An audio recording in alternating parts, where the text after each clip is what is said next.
Hello friends. Thumbnail देख के आप समझ गए होंगे कि अब जो अपना टारगेट है वो है 2027 का जो नीट एग्जाम है वो, और उसके साथ साथ बोर्ड एग्जाम भी है।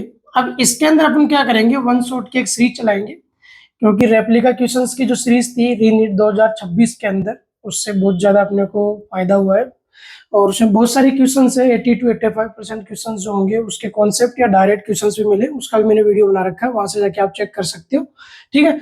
अब इसके अंदर आपके पास में some basic concept of chemistry के अंदर थ्योरेटिकल जो पोर्शन है उसका वीडियो है, लेकिन इसमें सारे एग्जाम्पल्स भी है, हर टॉपिक के साथ में एग्जाम्पल है। इस वीडियो लेक्चर के बाद में आपको एक लेक्चर और मिलेगा जिसके अंदर नीट के मोस्टली आपके 6-7 साल के जो PYQ है उसके साथ साथ इस चैप्टर के मोस्ट इंपोर्टेंट रेप्लिका क्वेश्चन भी देखने को मिलेंगे।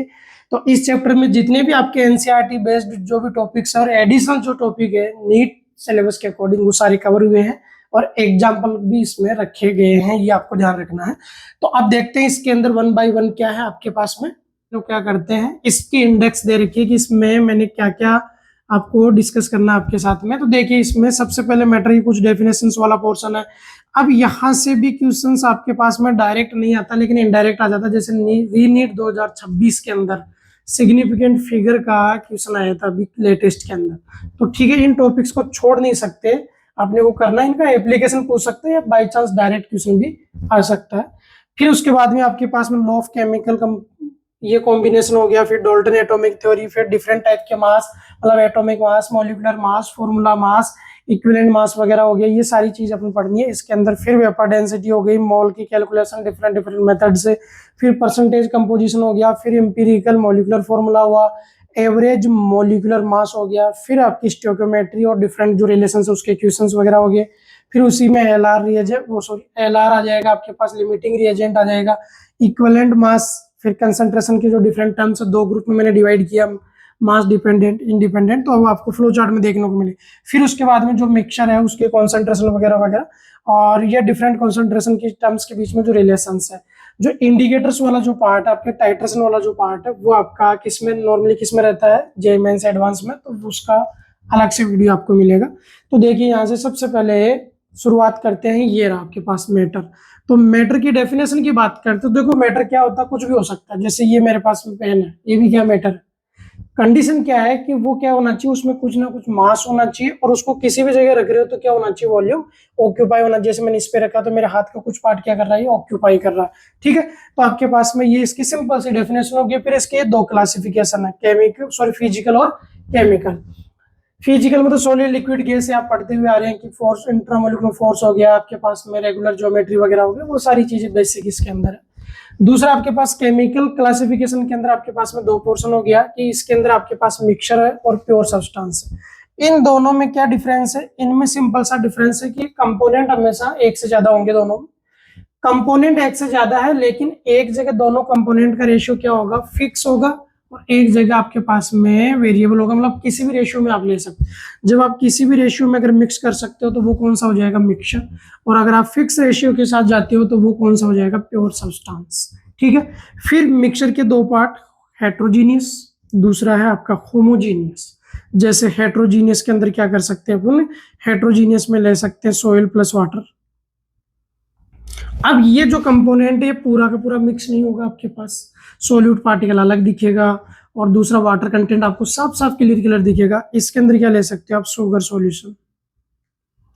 जब आपके शुगर के पार्टिकल डिजोल्व हो जाएंगे उसके बाद में शुगर के क्रिस्टल्स आपको वहां पे नहीं दिखेंगे, मतलब पूरा जो मिक्सचर होगा वो क्या हो जाएगा, यूनिफॉर्म हो जाएगा, उसके अंदर कोई भी आपके पास में सेकंड कंपोनेंट वहां पे नजर नहीं आएगा। ठीक है, तो इसमें क्या पूछ सकता है क्वेश्चन, इसमें सिंपल सा एग्जांपल्स देके आपसे पूछ सकता है कि हेट्रोजीनियस मिक्सचर कौन सा है, होमोजीनियस मिक्सचर कौन सा है, वो सारी चीजें आपसे पूछा जा सकता है।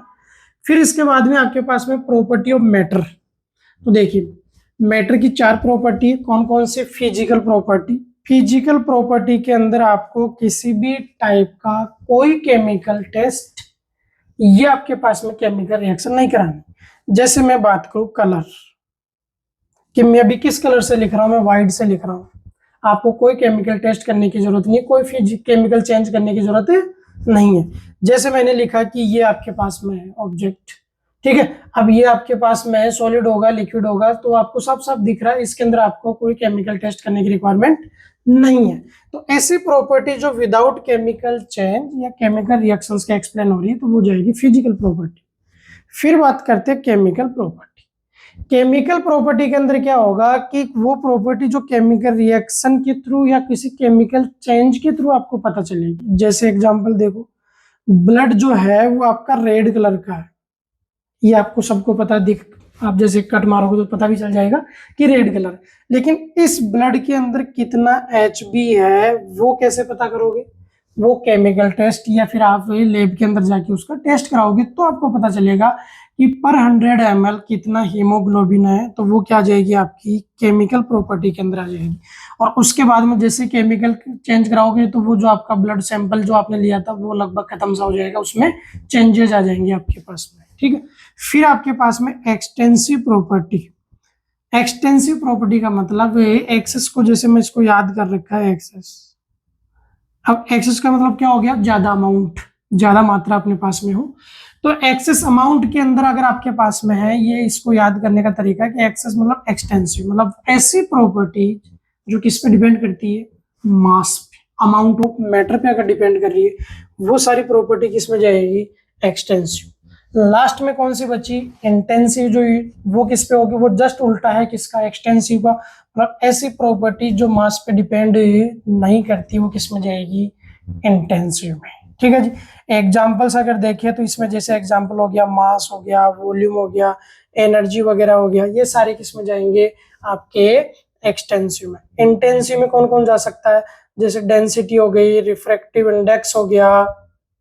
ठीक है। इसी तरीके से आपके पास में रेजिस्टिविटी हो गई, या फिर आपके पास कॉन्सेंट्रेशन की जो टर्म्स वगैरह है वो सारी किस में जाएगी? इंटेंसिव में। और एक चीज और कि दो एक्सटेंसिव प्रॉपर्टीज का रेशियो हमेशा क्या होगा? इंटेंसिव।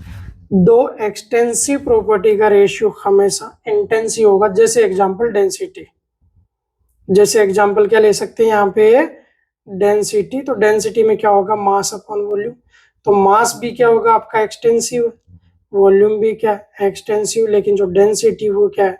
इंटेंसिव। तो इस तरीके से आप याद कर सकते हो कि जैसे कॉन्सेंट्रेशन की टर्म्स है उसमें भी मोल अपॉन वॉल्यूम, जैसे मोलरिटी की बात करें तो वहां पर मोल वो भी अमाउंट ऑफ मैटर मतलब आपकी एक्सटेंसिव है, वॉल्यूम भी क्या होगा? एक्सटेंसिव। दोनों का रेशियो कॉन्सेंट्रेट मतलब मोलरिटी बनी तो वो क्या बन जाएगी? वो इंटेंसिव बन जाएगी। ठीक है। तो इस तरीके से ये पोर्शन आपका कंप्लीट हुआ। ये दोनों पॉइंट्स आपके थर्मोडायनेमिक्स में भी रिपीट होंगे, एक्सटेंसिव प्रॉपर्टी और इंटेंसिव प्रॉपर्टी। ठीक है। आगे देखिए अगला। अब ये एग्जांपल्स है कि आपको क्या बताना है? एक्सटेंसिव प्रॉपर्टी का एग्जांपल बताना। एक्सटेंसिव का मतलब क्या हुआ? कि जो मास पे डिपेंड करेगी। तो हीट कैपेसिटी, हीट कैपेसिटी क्या होती है? Q equal to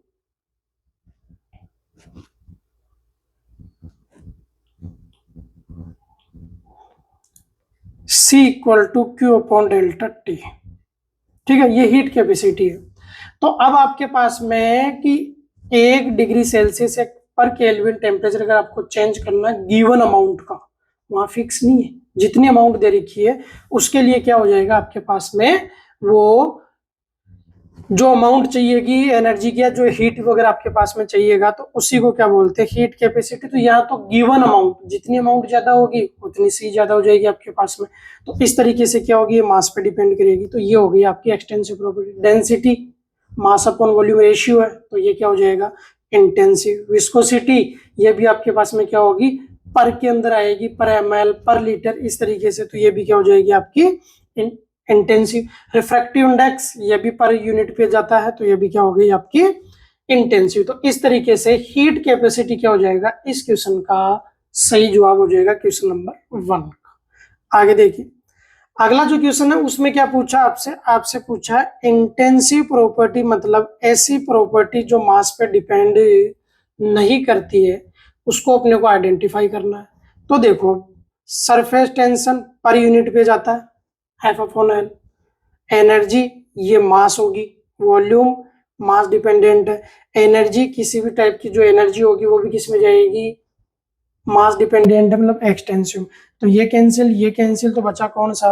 surface tension, क्योंकि ये पर यूनिट पे डिफाइन हो रहा है। जो भी पर यूनिट पे डिफाइन होगा वो इंटेंसिव में जाएगा। ठीक है, आगे देखिए अगला आपके पास में ये टेम्परेचर का, वैसे आपने पढ़ा भी होगा ये रिलेशन वगैरह, तो ये शॉर्ट सिंपल सा मैंने दे दिया यहाँ पे कि ये रिलेशन आप याद कर सकते हो, C/5 equal to F-32 divided by 9 equal to K-273 divided by 5। ठीक है, एब्सोल्यूट टेम्परेचर का मतलब क्या होता है कि जो आपका टेम्परेचर है वो किस में होना चाहिए, वो केल्विन में होना चाहिए एब्सोल्यूट। तो जब भी एब्सोल्यूट टेम्परेचर बोले तो आप क्या करना, उसको केल्विन के अंदर कन्वर्ट कर लेना। आगे देखो इसका कुछ एग्जांपल दिया होगा, हाँ दिए हैं। तो आपको क्या करना है, 40 डिग्री को फ़ारेनहाइट में कंप्लीट करना है, मतलब कन्वर्ट करना। तो सिंपल सा रिलेशन था C/5 equal to F-32 divided by 9। ठीक है, F चाहिए तो 9C/5 इक्वल टू F-32, तो 9 into 40 divided 5 equal to F-32, और 40 को 5 से करोगे तो 8 और 9 कितना हो जाएगा 72, 72 प्लस 32 ये आपके पास F, तो कितना आ जाएगा 104 डिग्री फ़ारेनहाइट आपका फाइनल जवाब होगा। तो ये कई बार पूछ लेता है, ठीक है, कन्वर्जन आना चाहिए आपको। आगे देखिए अगला क्वेश्चन है राउंडिंग ऑफ। तो भैया इसका एप्लीकेशन सबसे ज्यादा पूछता है न्यूमेरिकल वाले पोर्शन के। डायरेक्ट क्वेश्चन आ जाए अच्छी बात है, अगर इनडायरेक्ट क्वेश्चन आएगा तो एप्लीकेशन पूछेगा कि जो भी आपका आंसर आ रहा है उसको 2 सिग्निफिकेंट फिगर तक राउंडिंग ऑफ करो या ये करो, तो वो आपको आना जरूरी है। इसका एप्लीकेशन अपने से पूछ सकता है। राउंडिंग ऑफ के अंदर आपके पास में क्या सिंपल से 3 पोर्शन है। अगर आपकी रिमूविंग डिजिट जो है वो 5 से ज्यादा है तो जो पहले वाला नंबर है मतलब प्रीसीडिंग नंबर में क्या कर देना, +1 कर देना। ठीक है, इसी तरीके से अगर छोटा है 5 से, जो नंबर आप हटा रहे हो वो अगर छोटा है तो आप क्या करोगे, no change in preceding number, मतलब उससे पहले वाले नंबर में कोई चेंज नहीं करोगे। ठीक है, इसके बाद में रिमूविंग नंबर अगर 5 है, रिमूविंग नंबर अगर 5 है तो उसके केस में क्या करना है आपको, उसके केस में आपके पास में अगर प्रीसीडिंग नंबर ओड है तो उसमें +1 कर देना, और अगर प्रीसीडिंग नंबर इवन है तो उसमें आपको कोई चेंज नहीं करना। इसका क्वेश्चन भी पूछा है लेटेस्ट के अंदर, जो उठा के देख लेना PY। ठीक है, इस वाले पोर्शन का पूछा था। अब देखिए इसमें एग्जांपल्स आ गए, ये एग्जांपल्स आपको दे रहे हैं कि राउंडिंग ऑफ करना। अब किस नंबर को करना है वो आपको इंडिकेट करेगा, या तो अंडरलाइन करेगा या भी उसको डार्क वगैरह करेगा या स्टार लगाएगा, जो भी।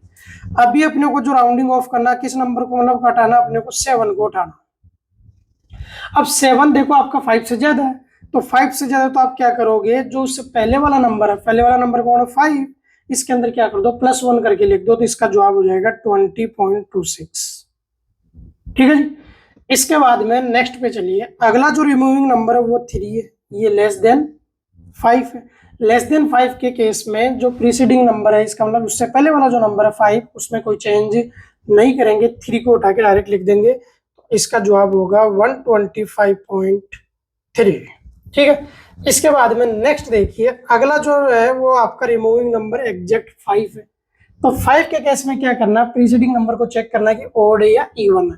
तो यहाँ पे है 3, कौन है प्रीसीडिंग नंबर 3, तो 3 आपके पास में क्या है, ओड है, तो इसमें क्या करोगे +1 करके लिखोगे, तो इसका जवाब होगा 223.54। ठीक है, अब इसके बाद में अगला है 28.725, तो यहाँ पर भी 5 है, 5 है तो आगे वाला नंबर चेक करो क्या है आपके पास, पिछला वाला सॉरी, वो है 2, मतलब इवन है, नो चेंज, डायरेक्ट आंसर हो जाएगा आपका 28.72। तो इस तरीके से ये आपका राउंडिंग ऑफ हो गया। तो राउंडिंग ऑफ का क्वेश्चन मैं फिर बोल रहा हूँ, डायरेक्ट पूछिए कोई जरूरी नहीं है, इसका एप्लीकेशन सबसे ज्यादा पूछता है, नीट में ही पूछता है, जेईई मेंस में तो जो इंटीजर टाइप वाले जो क्वेश्चन आते हैं वो सबसे ज्यादा पूछा जाता है, इसका सिग्निफिकेंट फिगर्स को मिला के। आगे देखिए अगला जो आपके पास में है, हाँ अब आजकल ये और आने लग गई क्वेश्चन कि नियरेस्ट 10 के अंदर कन्वर्ट करो, नियरेस्ट 100 में कन्वर्ट करो, नियरेस्ट 1000 में कन्वर्ट करो। तो इसके लिए देखो नियरेस्ट 10 का मतलब ये हुआ कि इस 54 को या तो 50 में कन्वर्ट करो या 60 में कन्वर्ट करो। अब वही है कि 5 या उससे ऊपर जा रहा है तो आप अगले वाले पे जाओगे, उससे छोटा है तो पीछे वाले पे जाओगे। तो यहाँ 54 मतलब 4 आप देखो तो वो 5 से छोटा है, तो आप क्या करोगे पीछे वाले पे 10 पे जाओगे, तो मतलब इसका जवाब क्या हो जाएगा, इसका जवाब होगा 50। इसमें देखो 55 मतलब 5 या उससे आगे है तो आप आगे वाले नंबर पे जाओगे, तो इसका जवाब क्या होगा 60। थ्री लास्ट वाला देख लो आप, 13 ऐसे देख सकते हो, या 13 देख लो या 3 देख लो। तो अब आपके पास में यहाँ पे क्या 3 है, तो 3 आपका 5 या 5 से छोटा, तो इसको किस में लेके जाओ, पीछे वाले मतलब 0 10 के अंदर कर दो 13 को, तो ये बन जाएगा। ठीक है, इसके बाद में 549, तो 9 को देख लो, ये आगे वाले डिजिट मिला के देख लो 49, तो 49 मतलब 9 जो है वो 5 या 5 से ज्यादा है, तो आपको आगे वाले पे जाना मतलब 50 पे, तो इसका नियरेस्ट 10 क्या हो जाएगा 550। ठीक है, तो इस तरीके से भी क्वेश्चन आपसे पूछ सकता है। आगे देखिए, अगला है सर नियरेस्ट 100 का। इसमें भी सेम पैटर्न है आपके पास में कि 50 या 50 से ऊपर है तो आगे वाले पे जाएंगे, उससे छोटा है तो पीछे वाले पे जाएंगे। जैसे ये 415, मतलब इसका जवाब क्या हो सकता है, या तो हो सकता है 400 या हो सकता है 500। अब 415 देखो, ये आपका 50 इससे छोटा है, छोटा तो आप किसके साथ जाओगे 400 के साथ, तो इसका जवाब क्या होगा 400, नियरेस्ट 100। फिर देखो ये कितना हो जाएगा, ये 1000 होगा, क्यों, क्योंकि 50 और उससे ऊपर। इसमें देखो ये 63, तो ये भी आपको ऊपर जाएगा 72, और आपके पास में 63 मतलब 73। ठीक है, तो इसका जो जवाब हो जाएगा वो 7300। इसमें देखिए, इसमें 21 100 से कम है, तो मतलब 72 पे रहना आपको, तो ये क्या हो जाएगा 72, 2 0 आप लगा दीजिए। तो इस तरीके से आपके पास में ये नियरेस्ट 100 वाला जो पोर्शन है वो भी कंप्लीट हुआ। आगे देखिए अगला, अब सिग्निफिकेंट फिगर, इसका क्वेश्चन भी नीट 2027 में अभी पूछा लेटेस्ट के अंदर। तो देखिए इसमें क्या है, अब मीनिंगफुल जो डिजिट्स होती है सर्टेनिटी के साथ में, उनको बोलते हैं सिग्निफिकेंट फिगर। पहली बात तो ये है। फिर उसके बाद में कुछ रूल्स कि जितने भी नॉन जीरो है वो सिग्निफिकेंट है, चाहे कहीं पर भी हो। पहली चीज तो ये पता होना चाहिए आपको। ठीक है, और अगर आप किसी ऑब्जेक्ट को काउंट कर रहे हो तो उसमें सिग्निफिकेंट फिगर्स जो होंगे उनका नंबर हमेशा इन्फिनिटी के आसपास होगा। जैसे मैंने लिखा 25 एग्स, तो इसमें क्या होगा, आंख बंद करके जवाब देना इन्फिनिटी। क्यों, क्योंकि आप इसको डेसिमल लगा के ऐसे भी लिख सकते हो, या 2500 आप लिखोगे तो भी आपके कितने भी जीरो लगा सकते हो डेसिमल लगा के। तो इस वजह से इसमें सिग्निफिकेंट कितने जाएंगे आपके, इन्फिनिटी। अब जीरो के अंदर है सबसे ज्यादा परेशानी कि जीरो कई बार तो सिग्निफिकेंट बन जाता है, कई बार आपका नॉन सिग्निफिकेंट बन जाता है। तो इसमें ये कुछ रूल्स है कि पहले नॉन जीरो डिजिट से पहले, फर्स्ट नॉन जीरो डिजिट से पहले जितने भी जीरो है वो क्या होंगे, नॉन सिग्निफिकेंट फिगर होंगे।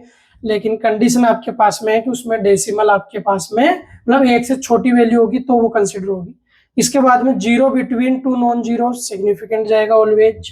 Zero last non zero digit, अब इसमें भी आपके पास में परेशानी कि अगर आपके पास डेसिमल है तो डेसिमल के बाद में जो भी आप उससे पहले नॉन जीरो आ रही है उसके बाद जितने जीरो जा रहे हैं वो सारे सिग्निफिकेंट होंगे। जैसे मैंने यहाँ बताया वो सेम केस है, इसमें दोनों जीरो आपके सिग्निफिकेंट, तो ये आपके पास में।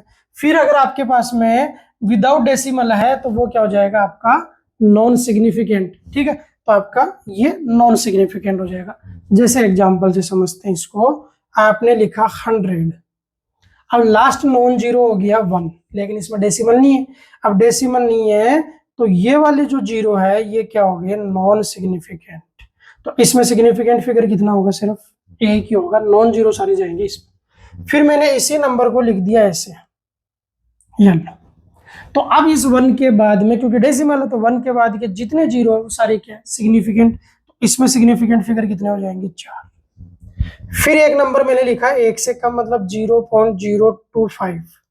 तो अब फर्स्ट नॉन जीरो से पहले जितने डेसिमल है वो सारे नॉन सिग्निफिकेंट है क्योंकि नंबर आपका 1 से छोटा।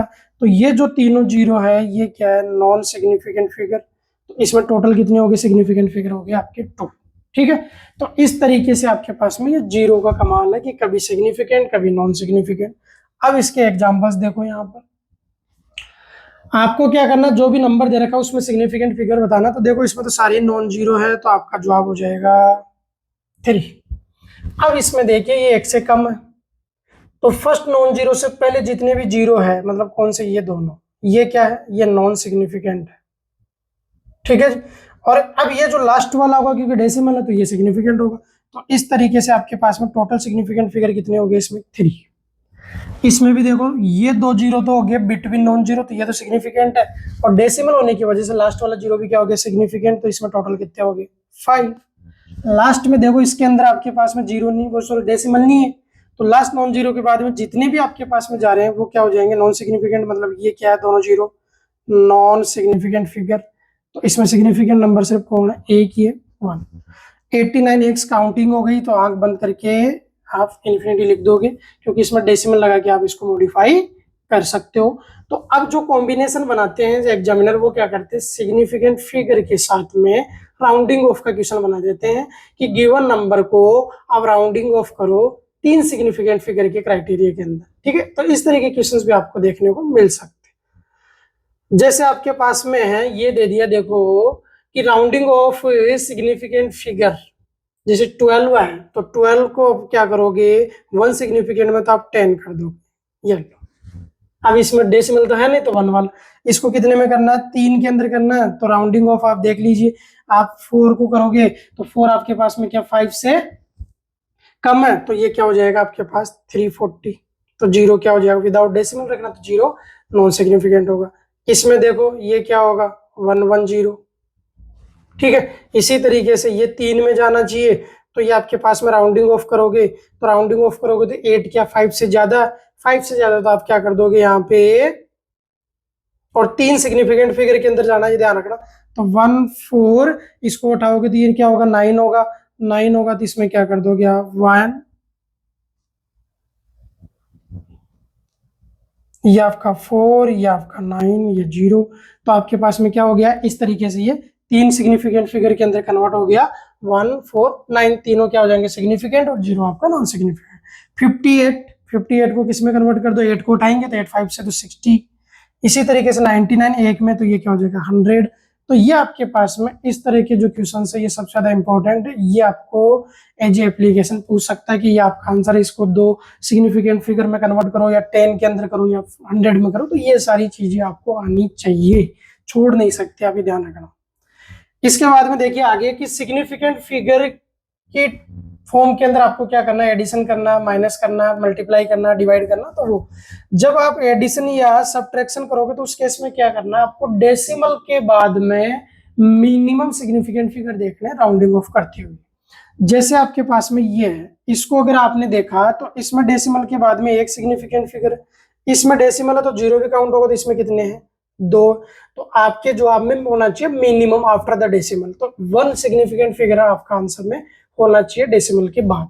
तो इसको अगर अपन ऐड करते हैं तो ये कितना आएगा, ये आएगा अपने पास में 13.80, ये अपने पास में था।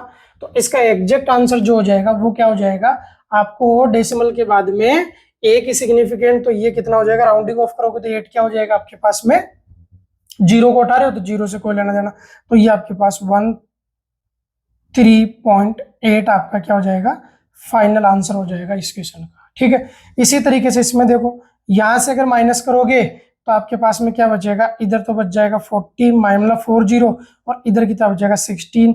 अब आपके पास में कि ऊपर वाले नंबर में 2 सिग्निफिकेंट है, नीचे वाले में 1, तो डेसिमल के बाद में 1 ही होना चाहिए, मिनिमम होना चाहिए। तो यहाँ पे क्या हो जाएगा, राउंडिंग ऑफ करोगे तो 16.4 आपका क्या हो जाएगा, फाइनल आंसर हो जाएगा। ठीक है, आगे देखिए मल्टीप्लाई और अगर आप डिवाइड कर रहे हो तो उस केस में ओवरऑल मिनिमम चाहिए, आफ्टर डेसिमल नहीं, ओवरऑल मिनिमम। जैसे आपने इसमें देखो ओवरऑल कितने हैं 3 है, इसमें कितने हैं 2, तो आपका जवाब किसके साथ जाएगा, 2 के जा।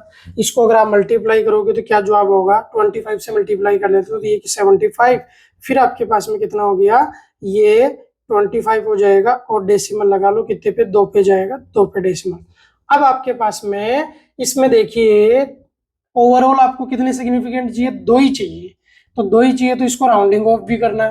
तो राउंडिंग ऑफ भी करोगे तो आपका जवाब क्या होगा, आपका जवाब होगा 26। क्यों, क्योंकि रिमूविंग नंबर कौन सा हो जाएगा, 7। 2 में अगर लेके जाएंगे तो आपके पास में रिमूविंग नंबर होगा 7। 7 आपका 5 से ज्यादा है, तो आप क्या करोगे, 5 में +1 कर दोगे तो 26 सिग्निफिकेंट फिगर आपके पास में 2 के साथ इसका फाइनल आंसर हो जाएगा। तो इस तरीके से इसका भी एप्लीकेशन आपसे पूछ सकता है।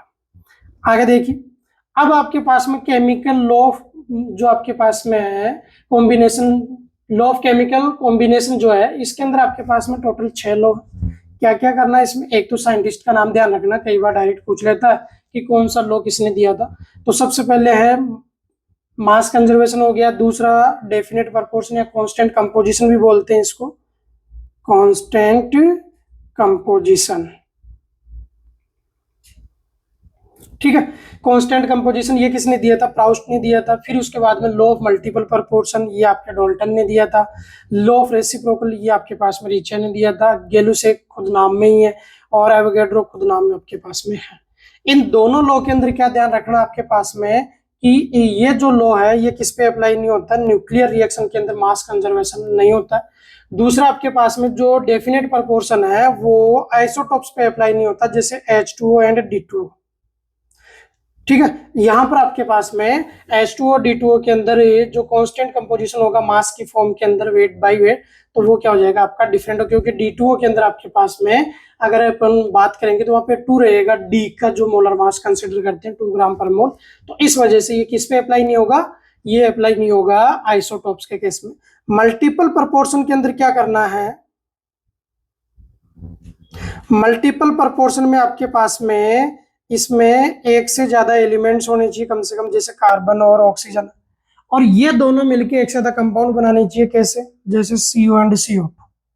तो इन दोनों को देखेंगे, इन दोनों में क्या करेंगे? एक एलिमेंट का मास कांस्टेंट रहेगा, दूसरे का वेरी करेगा, तो ये हो जाएगा आपके पास में कि मल्टीपल प्रोपोर्शन में जा रहा है। जैसे इस एग्जांपल में देखें तो कार्बन आपका 12 है, दूसरे में भी 12 है, ऊपर ऑक्सीजन 16 है, नीचे आपका 32 है। तो कार्बन का जो मास है वो क्या हो गया? कांस्टेंट हो गया। तो इधर आपके पास में ऑक्सीजन का जो रेशियो जा रहा है वो 1:2 के अंदर मल्टीप्लाई होता हुआ कंटिन्यू आगे बढ़ रहा है। ठीक है, रेसिप्रोकल जो है ये आपके पास में इसके अंदर कम से कम आपके पास 3 एलिमेंट होने चाहिए, और इसमें क्या होगा आपके पास? जैसे सोडियम हो गया, हाइड्रोजन हो गया, क्लोरीन हो गया। सोडियम हाइड्रोजन जिस मास रेशियो में जा रहे हैं NH23 1 के अंदर, सोडियम और क्लोराइड NaCl 2330 5.5, तो जिस रेशियो में सोडियम के साथ में क्लोरीन और हाइड्रोजन जा रहा है उसी रेशियो में या उसी के मल्टीपल में ये दोनों भी क्या करनी चाहिए? आपस में रिएक्ट करने चाहिए। इसका मतलब अगर ये कंबाइन करेंगे तो HCl, तो रेशियो या तो 135.5 की फॉर्म में होना चाहिए या फिर इसी के मल्टीपल में होना चाहिए। तो ये किस में जाएगा? लॉ ऑफ रेसिप्रोकल प्रोपोर्शन में। गैलुसेक लॉ ये किस पे लगेगा? ये आपके गैस वाले पोर्शन पे लगेगा, कि जिस जो आपके पास गैसेज होती है वो क्या करती है? वो वॉल्यूम के एक सिंपल रेशियो के अंदर कंबाइन करती है। जैसे अगर मैं बात करूं यहाँ पे N2 + 3H2 convert into 2NH3, तो N2 का स्टोइकोमेट्री है 1, तो V वॉल्यूम लिया, ये 3V हो जाएगा, ये 2V। तो वॉल्यूम का सिंपल रेशियो में क्या करती है? कंबाइन करती है, या उसी रेशियो के अंदर सिंपल रेशियो में क्या करती है? इनका फॉर्मेशन होता है, तो वो चलता है गैलुसेक। एवोगैड्रो लॉ सिंपल सा क्या था कि गैस के इक्वल वॉल्यूम के अंदर जो नंबर ऑफ पार्टिकल्स है या जो नंबर ऑफ मोल्स होंगे वो क्या होंगे? वॉल्यूम के डायरेक्टली प्रोपोर्शनल होगी। कब? जब आपका प्रेशर, टेम्परेचर वगैरह क्या हो? कांस्टेंट हो। तो ये एवोगैड्रो लॉ क्या हो जाएगा? आपका अप्लाई हो जाएगा। तो इस तरीके से ये आपके पास में लॉ है। तो इनमें या तो साइंटिस्ट वगैरह पूछ लेगा या एग्जांपल देके पूछ लेगा कि किस एग्जांपल पे कौन सा लॉ अप्लाई हो रहा है। तो ये आप ध्यान रखिएगा, इसमें मास कंजर्व रहेगा, इसमें आपके पास कांस्टेंट कंपोजिशन, मतलब एक ही सैंपल को अलग अलग सोर्स से उठाना। इसमें आपके पास में एक से ज्यादा एलिमेंट्स होंगे, एक से ज्यादा कंपाउंड फॉर्म करेंगे। इसमें कम से कम 3 एलिमेंट्स होंगे, फिर उनका रेशियो क्रॉस करना आपको। गैलुसेक गैस पे लगेगा, एवोगैड्रो भी आपके पास में गैसेस वगैरह पे लगेगा। देखिए आपके पास में जैसे ये गैसियस ही है कि आपके पास ये गैसियस रिएक्शन आपसे बोला कि 30 ml Cl2 completely react with PCl3 then find out the required volume of PCl3। तो सिंपल सा आपको क्या करना है कि इनकी स्टोइकोमेट्री चेक करनी है। तो इस बैलेंस इक्वेशन में देखो, इसकी स्टोइकोमेट्री 1 है, इसकी भी 1 है। तो अगर 1 स्टोइकोमेट्री के साथ क्लोरीन 30 है तो भैया PCl3 भी क्या होगी? 30। तो इस तरीके सिंपल सा जवाब क्या हो जाएगा आपका? 30। यहाँ पे कुछ भी नहीं करना, सिंपल सी स्टोइकोमेट्री चेक करना, उसी से मल्टीप्लाई कर देना जो भी वॉल्यूम आपको दे रखा है। अगर ज्यादा दे रखा है तो डिवाइड कर देना, कम है तो मल्टीप्लाई कर देना। आगे देखिए, अगला क्वेश्चन आपके पास में है कि 4 फ्लास्क है जिनका वॉल्यूम कितना है? 1 लीटर। चारों के अंदर अलग अलग 4 गैसेज प्रेजेंट। टेम्परेचर, प्रेशर क्या दे रखा है आपको? कांस्टेंट दे रखा है। क्या बताना है? नंबर ऑफ एटम्स आपको बताने हैं इनके अंदर। तो देखो यहाँ से अभी सिंपल सा बताया है कि वॉल्यूम नंबर ऑफ पार्टिकल्स के डायरेक्टली प्रोपोर्शनल है। अब एक चीज यहाँ पे ध्यान रखना कि पार्टिकल्स का मतलब होता है मोस्ट स्टेबल फॉर्म, ठीक है, एटॉमिक फॉर्म नहीं होता है। अब वो एटॉमिक भी हो सकती है या मॉलिक्यूलर फॉर्म भी हो सकती है। जैसे CH4 है तो CH4 के पार्टिकल का मतलब हो गया उसका molecule, not carbon hydrogen. Fluorine का हो गया F2 पार्टिकल, NH3 का हो गया NH3, हीलियम का हो गया He, मतलब यहाँ पे एटम ही आएगा। तो अब आपके पास में इसमें जो पार्टिकल्स होंगे वो भी N1 होंगे, इसमें भी कितने होंगे, ये भी आपके पास N1 होंगे। पार्टिकल्स मतलब मॉलिक्यूल्स, ये भी N1 होंगे और ये भी N1 होंगे। लेकिन आपसे पूछा क्या, आपसे एटम्स पूछा, तो आपको क्या करना है, जिस मॉलिक्यूल में जितने एटम्स दे रखे हैं उससे मल्टीप्लाई कर देना मॉलिक्यूल्स को, पार्टिकल्स को, तो आपके एटम्स आ जाएंगे। तो आपके पास में यहाँ पर इसमें CH4 में कितने होंगे 5, एक कार्बन और 4 हाइड्रोजन, तो 5N1, F2 में 2 तो 2, ये 4 और ये 1। तो मतलब एटम्स का जो रेशियो होगा वो क्या होगा, 5 2 4 1।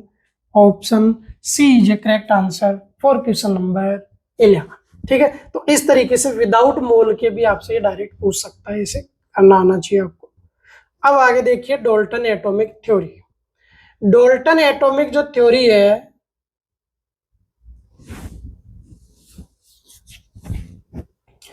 इसके अंदर आपके पास में है कि जो मैटर होता है वो स्मॉलेस्ट पार्टिकल से बना होता है, जिनको आगे फर्दर डिवाइड नहीं करते, एटम्स बोलते हैं। दूसरा आपके पास में आइडेंटिकल जो एटम्स होंगे उनकी प्रॉपर्टीज वगैरह क्या रहेगी, सेम रहेगी। एटम्स को आप डिस्ट्रॉय वगैरह नहीं कर सकते, ना क्रिएट कर सकते हो। और डिफरेंट एलिमेंट्स के जो एटम्स वगैरह है वो क्या होते हैं आपके पास में डिफरेंट रहेंगे सभी प्रॉपर्टी वगैरह के अंदर। एक पॉइंट आप यहाँ पे और लिख सकते हो कि जो एटम्स होते हैं, ये वैसे तो इसमें आ गया कि केमिकल प्रोसेस में क्या होता है, एटम्स का रीडिस्ट्रीब्यूशन होता है। और एक चीज ये थोड़ा सा यहाँ पे लिख तो दिया था, ये अलग कलर में रह गया तो आया नहीं, कि जो डाल्टन एटॉमिक थ्योरी है वो क्या होगी आपके पास में गैलुसेक लॉ के ऊपर अप्लाई नहीं होती है। ठीक है, तो ये जरूर ध्यान रखिएगा, ये क्वेश्चन कई बार आपसे पूछ सकता है कि डाल्टन एटॉमिक थ्योरी किस केमिकल लॉ को एक्सप्लेन नहीं करेगी। नेक्स्ट देखिए, अब आपके पास में अच्छा ये क्वेश्चन यहाँ दे दिया था कि डाल्टन एटॉमिक थ्योरी जो है वो कौन से लॉ को एक्सप्लेन नहीं करेगी, तो वो आपके पास में लॉ ऑफ गैसियस वॉल्यूम या फिर आपके पास में गैलुसेक लॉ। तो option A is a correct answer for question number 12। अब इसके बाद में ये डिफरेंट टाइप के मास हो गए आपके पास। सबसे पहले एटॉमिक मास, फिर आपका एवरेज एटॉमिक मास, फिर molecular mass, formula mass, molar mass, average molecular mass. सबसे पहले बात करते हैं एटॉमिक मास, मतलब मास ऑफ एक एटम। कैसा मास है, रिलेटिव है, यूनिट वगैरह आपको दे रखी है। ये डाल्टन है, डी है, 1 mu 1 mu 1 डी है। ठीक है, अब आपके पास में 1 म्यू आएगा यहाँ पर, 1 म्यू। ठीक है, अब इसमें 1 mu जो ग्राम में इतना होगा 1/n, kg में करोगे तो यहाँ पे क्या हो जाएगी आपके पास में 2 पावर आएगी -27। ठीक है, और ये होता क्या 1/n होता है। एक्चुअल मास का मतलब क्या होगा, एक्चुअल मास का मतलब होता है कि मास किस में लेना अपने को, ग्राम के अंदर। और एवरेज एटॉमिक मास कब कंसिडर करना होगा, जब किसी एलिमेंट की एक से ज्यादा आइसोटोप्स है तो उस केस में एटॉमिक मास को रिप्लेस कर देंगे एवरेज एटॉमिक मास। और अगर एक मॉलिक्यूल का मास देखना है तो वो हो जाएगा मॉलिक्यूलर मास। अब फॉर्मूला मास कहाँ पे यूज होता है, आयोनिक कंपाउंड्स के अंदर। क्यों, क्योंकि उनमें मॉलिक्यूल फॉर्म नहीं होते, वहां पे चलती है फॉर्मूला यूनिट। जैसे NaCl है तो NaCl जो आपके पास में इसके अंदर केटाइन एनाइन का 1:1 का रेशियो, ये फॉर्मूला यूनिट है। फॉर्मूला यूनिट क्या होती है, केटाइन एनाइन के नंबर का जो सिंपलर रेशियो होता है उसको बोलते हैं फॉर्मूला रेशियो। तो उस तरीके से फॉर्मूला मास होगा, मतलब एक तरीके से मॉलिक्यूलर मास की तरह ही है, लेकिन ये यूज कहाँ होगा, आयोनिक कंपाउंड्स के लिए। ठीक है, इसके बाद में मोलर मास। तो मोलर मास हो जाएगा एक मोल सब्सटेंस का जो भी मास होगा उसको बोलते हैं मोलर मास। यूनिट क्या होती है इसकी, ग्राम में होती है, मतलब Na पार्टिकल्स का मास उसको क्या बोलते हैं, MB या फिर M0। और एवरेज मॉलिक्यूलर मास कब होता है, जब आपने कोई मिक्सचर बना रखा है जिसमें एक से ज्यादा अगर सब्सटेंस है, उस केस में क्या करते हैं, average molecular mass find out करते हैं। तो ये आपको आगे देखने को मिलेंगे। इसमें 2 केस है कि जब मोल्स दे रखे हैं या मास सेम दे रखा है, तो वो सारी चीजें आपको अलग से इसको करवा रखा है मैंने आगे। ठीक है, अब देखिए आगे यहाँ पर एवरेज एटॉमिक मास अगर आपको आइडेंटिफाई करना है तो सिंपल सा है कि जो भी एटॉमिक मास है आइसोटोप का उसको मल्टीप्लाई कर देना उसके परसेंटेज अबंडेंस से, उसके फ्रैक्शन से। तो P है तो आपका परसेंटेज तो 100 से डिवाइड कर देना, और अगर आपके पास फ्रैक्शन है तो आप क्या करना, A1F1 plus A2F2 plus dash dash dash ANF1 और डिवाइडेड 1, क्योंकि फ्रैक्शन का सम कितना होता है 1, तो वहां पर डिवाइड करेंगे 1 से। ठीक है, ये फॉर्मूला आपके पास में डायरेक्ट यूज हो जाएगा कि A1 क्या पहले आइसोटोप का एटॉमिक मास है, A2 से ये चेंज नहीं कर, ये सेकंड आइसोटोप का हो जाएगा। ठीक है, तो इस तरीके से आपके पास में ये फॉर्मूला हो गया बेसिक है ये। अब ये क्वेश्चन दे रखा आगे कि आपको क्या करना है, क्लोरीन का एवरेज एटॉमिक मास बताना। दो आइसोटोप दे रखे हैं, दोनों की परसेंटेज दे रखी है अबंडेंस के साथ और उनका एटॉमिक मास। तो सिंपल सा आप क्या करोगे यहाँ पर है कि आपको एवरेज एटॉमिक मास चाहिए, तो आप पहले वाले का एटॉमिक मास 35 इंटू 75 प्लस फिर दूसरे की जो आपके पास में है ये हो जाएगा 37 इंटू 25, परसेंटेज है तो डिवाइड 100 कर देना। क्या जवाब मिलेगा 35.5 AMU आपका जवाब होगा। तो option A is a correct answer for question number A. फिर तो ये भी हो गया, ये इसको चेंज कर लेना, नहीं नहीं सही है, सही 35 ही तो है। तो ऑप्शन ए क्या हो जाएगा आपका करेक्ट आंसर हो जाएगा 35.5। अब जो नेक्स्ट क्वेश्चन है वो है आपके पास में कि what is the relative and actual mass of A water molecule. मतलब वाटर के एक मॉलिक्यूल का रिलेटिव मास बताना और एक्चुअल मास बताना। तो ये एक्चुअल मास आपके पास में हो गया ग्राम के अंदर, और रिलेटिव मास जो हो गया वो किस में हो गया आपके पास में MU में। तो H2O, इसको आप देख लीजिए 2 + 16 ये हो गया 18 MU, ये तो हो गया रिलेटिव। अब आपको इसमें ग्राम में कन्वर्ट करना है, तो आप क्या करोगे 18 इंटू 1.67 इंटू 10⁻⁴ ग्राम। तो इस तरीके से आपके पास में क्या मिल जाएगा यहाँ से, ये 1/Na। क्यों, क्योंकि 18 ग्राम जो है वो है Na पार्टिकल्स का। तो अपने को चाहिए एक का, तो एक के लिए क्या करोगे आप 18 डिवाइडेड बाई Na, और 1 जो Na होता है वो होता है 1.67 इंटू 10⁻24 ग्राम। ठीक है, तो ये आपके पास में इसमें जवाब मिलेगा। अगर मोलर मास पूछता है तो आप डायरेक्ट क्या जवाब देते, 18 ग्राम। नेक्स्ट देखिए आपके पास में आपको क्या बताना है, मेथेन का मोलिकुलर मास और मोलर मास बताना। तो मोलिकुलर मास मतलब एक मोल का, सॉरी एक मॉलिक्यूल का। तो यहाँ पे CH4 का जो रहेगा वो रह जाएगा 16 MU, ये तो हो गया मोलिकुलर मास। और मोलर मास जो होगा वो होगा 16 ग्राम। एक चीज ध्यान रखिएगा क्या, कि मोलिकुलर मास और मोलर मास दोनों का मैग्नीट्यूड सेम होता है, सिर्फ यूनिट अलग अलग होती है। मोलिकुलर मास की जो यूनिट होगी वो MU या म्यू होगी, या फिर आपके पास में जो मोलर मास दे रखा है उसकी यूनिट क्या होगी, ग्राम।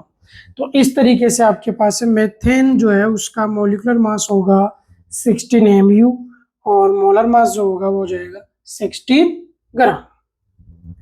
अब आपके पास में वेपर डेंसिटी, वेपर डेंसिटी जो होती है ये रिलेटिव डेंसिटी होती है पहली बात। अब रिलेटिव डेंसिटी होगी तो इसके अंदर आपके पास में कोई यूनिट नहीं होगी, गैस 1 गैस 2 की डेंसिटी का डिफरेंस, और जो डेंसिटी होती है वो मोलर मास या मॉलिक्यूलर मास के डायरेक्टली प्रोपोर्शनल होगी। जब मॉलिक्यूलर मास ग्राम में होगा, प्रेशर और टेम्परेचर क्या होना चाहिए वहां पे, कांस्टेंट होना चाहिए। तो डी मतलब गैस 1 की जो डेंसिटी है तो उसकी जगह क्या आ जाएगा, मॉलिक्यूलर मास गैस 2 आ जाएगा।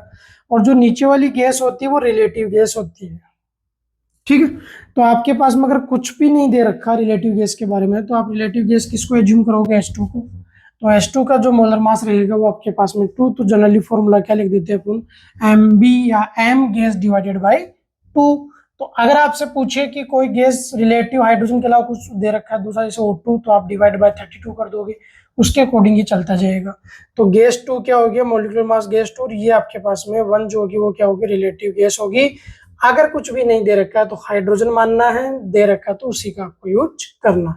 जैसे देखो आगे Cl2 का आपको वेपर डेंसिटी बतानी, यहाँ पे कोई रिलेटिव गैस नहीं दे रखी, तो आप सिंपल सा क्या लिखोगे, MCl2 डिवाइडेड बाई 2, तो ये हो जाएगा 71 डिवाइडेड बाई 2, तो जवाब हो गया 35.5। तो वो आपके पास जवाब में है नहीं, तो इसको ऑप्शन ए को सही कर लेना। 35.5 आपके पास में क्या हो जाएगी, इसकी वेपर डेंसिटी होगी, क्योंकि यहाँ पे कोई रिलेटिव गैस नहीं दे रखी, तो आप हाइड्रोजन से डिवाइड करेंगे। वेपर डेंसिटी ऑफ एयर बताना, तो एयर के अंदर देखो अप्रोक्स क्या मानते हैं, 78% तो मानते हैं नाइट्रोजन, 21% मानते हैं O2 वगैरह, और 1% जो है वो अदर गैसेज होगी। तो मोस्टली जो मॉलिक्यूलर मास होगा वो किससे डिसाइड होता है, हवा का, एयर का, वो नाइट्रोजन और ऑक्सीजन। तो एम जो एयर होती है वो कितना लेते हैं, 28.8 या अप्रोक्स 29। तो इसकी जो वेपर डेंसिटी वो करेंगे तो 28 डिवाइडेड बाई 2, क्योंकि हाइड्रोजन कोई गैस दे नहीं रखी तो हाइड्रोजन रिलेटिव गैस लेना, तो आपका जवाब हो जाएगा 14.4। आपका फाइनल आंसर होगा क्वेश्चन नंबर 17 के लिए। अब देखिए अगला टॉपिक है मोल कैलकुलेशन की। मोल कैसे कैलकुलेट करेंगे, तो बेसिक फॉर्मूले आपके 3 है कि मास अगर दे रखा है तो मोलर मास से डिवाइड कर देना, पार्टिकल्स दे रखा है तो एवोगाड्रो नंबर से डिवाइड कर देना, वॉल्यूम दे रखा है तो मोलर वॉल्यूम से डिवाइड कर देना। अब इसके अंदर देखो जी, क्या अगर गैस है तो मोलर वॉल्यूम क्या होता है, 22.4 लीटर एट एसटीपी। तो उस केस में फॉर्मूला क्या बन जाए, V डिवाइडेड बाई 22.4, लेकिन ये लीटर में होना चाहिए। और बाकी अगर सब्सटेंस वगैरह है जैसे वाटर वगैरह है, तो वाटर के लिए आपके पास मोलर वॉल्यूम 18 ml लेते हैं, डेंसिटी स्टैंडर्ड लेंगे, तो उस केस में जो मोल का फॉर्मूला बनेगा वो क्या बनेगा, N equal to V divided by 18 जो रहेगा वो ml में है, तो ऊपर भी क्या रहेगा ml। ये वाटर के लिए लगेगा। गैस है तो आपके पास ये लग जाएगा। तो वॉल्यूम वाले में जरूर ध्यान रखना कि आपको गैस दे रखी है, कोई अदर सब्सटेंस दे रखा है, तो उसकी डेंसिटी वगैरह को कंसीडर करके ये फॉर्मूला मॉडिफाई आपका हो जाएगा। अब इसके अंदर देखो कुछ यूज वगैरह के, ग्राम एटम, जब भी ग्राम आ जाए, ग्राम के साथ में कुछ भी जुड़ जाए तो इसका मतलब वो मोल है। जैसे ग्राम एक्स मतलब mole of x, gram atom हो गया तो ये भी क्या हो गया, मोल। ग्राम मॉलिक्यूल ये भी मोल हो गया। तो अब ग्राम एटम कैसे निकालेंगे, given mass divided bye atomic mass, लेकिन ग्राम के अंदर। मॉलिक्यूलर मास अगर आपके पास में दे रखा है तो उस केस में क्या करेंगे, देखो यहाँ पर भी गलत हो गया, यहाँ पे क्या आएगा, मॉलिक्यूलर मास। अगर ग्राम मॉलिक्यूल पूछा है तो यहाँ पर आ जाएगा मॉलिक्यूलर मास इन ग्राम के अंदर आपके पास रहेगा। नंबर ऑफ मॉलिक्यूल्स तो मोल इनटू Na। एटम्स है तो आप क्या करना, एटोमिसिटी, तो एटोमिसिटी क्या होती है, number of atoms in one molecule. जैसे CH4 तो इसकी एटोमिसिटी कितनी हो जाएगी, 5, क्योंकि एक कार्बन 4 हाइड्रोजन, तो टोटल एटम कितने हो गए, 5 आपके पास यहाँ हो जाएंगे। तो इन फॉर्मूले से आप डायरेक्ट यूज कर सकते हो। आगे देखिए, gram atomic mass of oxygen. Gram atomic mass, atomic mass पूछा, ग्राम एटॉमिक मास ऑक्सीजन मतलब एटम की फॉर्म में, तो 16 जाएगा जवाब आपका। Option B is correct answer, question number 18। आगे देखिए, calculate the number of moles present in 14 gram nitrogen gas मतलब N2। तो आपके पास में क्या हो जाएगा, number of moles divided by 14 divided by N2 का मोलर मास कितना होगा, 28, तो 0.5। तो option C is correct answer for question number 19। अब यहाँ पे क्या दे रखा है, O2 गैस होती है, वॉल्यूम दे रखा है, तो 22.4 लीटर वाला डायरेक्ट यूज हो जाएगा। तो नंबर ऑफ मोल्स हो जाएगा 5.6 लीटर में दे रखा है, तो 22.4 डिवाइड ये हो जाएगा 1/4, तो 0.25। Option B is correct answer for question number 20। अगला क्वेश्चन आपके पास में है कि आपको क्या बताना है, नंबर ऑफ एटम्स बताने हैं किसमें, 1 लीटर वाटर में। तो यहाँ पे गैस नहीं, तो आपको कौन सा फॉर्मूला यूज करना पड़ेगा, N equal to volume in ml, क्योंकि वाटर के लिए मोलर वॉल्यूम था 18 ml, डेंसिटी 1 दे रखी है, तो आपके पास में N इक्वल टू हो जाएगा, इसको 1 लीटर को 1000 ml में कन्वर्ट कर लो, तो जवाब हो गया 55.5 मोल्स। अब आपसे एटम्स पूछा है, तो एटम्स इक्वल टू क्या हो जाएगा, एटोमिसिटी इंटू मॉलिक्यूल्स, या moles into Na into atomicity, तो मोल्स हो गए इतने, ये एवोगाड्रो नंबर, और H2 की एटोमिसिटी कितनी होगी, 3, तो 3 से मल्टीप्लाई कर दो, तो कौन सा ऑप्शन हो जाएगा, option D is correct answer for question number 21। अब देखिए आगे, इसके बाद में आपके पास में calculate the number of atoms present in 1 drop of water having mass 1.8 ग्राम। ठीक है, एक ड्रॉप का मास दे रखा आपको 1.8 ग्राम, उसके अंदर क्या बताने हैं, नंबर ऑफ एटम्स आपको बताने हैं कि कितने होंगे। तो सबसे पहले तो क्या करें, इसके मोल्स पता करो, मोल्स कितने होंगे 1.8 डिवाइडेड बाई 18 क्योंकि मास दे रखा है तो 0.1। ठीक है जी। अब उसके बाद में एटम्स इक्वल टू क्या करोगे, मोल्स एवोगाड्रो नंबर, और एटोमिसिटी कितनी होगी 3 होगी वाटर की H2O के अंदर 3, तो क्या जवाब होगा 0.3 Na। तो option C is a correct answer for question number 22। आगे देखिए, इक्वल मास ऑफ ऑक्सीजन, मतलब इसका मास भी W दे रखा है, इसका मास भी W है, इसका मास भी W है। आपको क्या बताना है, इनके मोल्स का रेशियो बताना है। तो अब आप ऑक्सीजन मोल्स मास दे रखा है तो मोलर मास से डिवाइड कर दो। ऑक्सीजन के लिए कितना हो गया 32, 4, ये 2, 32 से क्या करो इसको डिवाइड, सभी को मल्टीप्लाई कर दो तो पहले वाले का क्या आ जाएगा 1, दूसरे का कितना आएगा 8, ये कितना आएगा 16। तो option D is a correct answer for question number 23। तो इस तरीके से रेशियो के क्वेश्चन भी आपसे पूछ सकता है। आगे देखिए, अगला क्वेश्चन आपके पास में है, which of the following is maximum mass, mass बताना W की कितना हो। 0.1 gram molecule of methane, gram molecule मतलब मोल है, तो एक मोल का मास कितना है, एक मोल का मास है 16 ग्राम, तो 0.1 मोल का कितना होगा 1.6। ठीक है। दूसरा 0.1 मोल NH3 तो 1.7 ग्राम, क्योंकि एक मोल का जो रहेगा वो कितना है 17 ग्राम। ये पार्टिकल्स एक मोल के बराबर है, तो हाइड्रोजन का एक मोल है तो मतलब 2 ग्राम। फिर ये देखिए आपके पास में CO2 का, तो मोल्स निकाल लो, तो ये कितना हो गया ml में है तो 1200 सॉरी 20 और ये 22400 कैंसिल आउट करो तो ये कितने टाइम्स जाएगा, ये 2 टाइम्स, 0 से 0 कैंसिल हुआ, 1/20 इंटू 44, तो आपके पास में कितना हो जाएगा, इसको डिवाइड करेंगे तो ये 2.2 ग्राम। तो कौन सा ऑप्शन हो गया, option D is correct answer for question number D. Maximum mass आपसे पूछा था यहाँ पे। ठीक है, तो इसके कितने मोल्स मिले आपको, इसके मोल्स मिल जाएंगे 1/20 मोल्स आपको देखने को मिलेंगे। 1/20 को मल्टीप्लाई करेंगे 44 से तो ये 22 डिवाइडेड बाई 10 तो 2.2 ग्राम।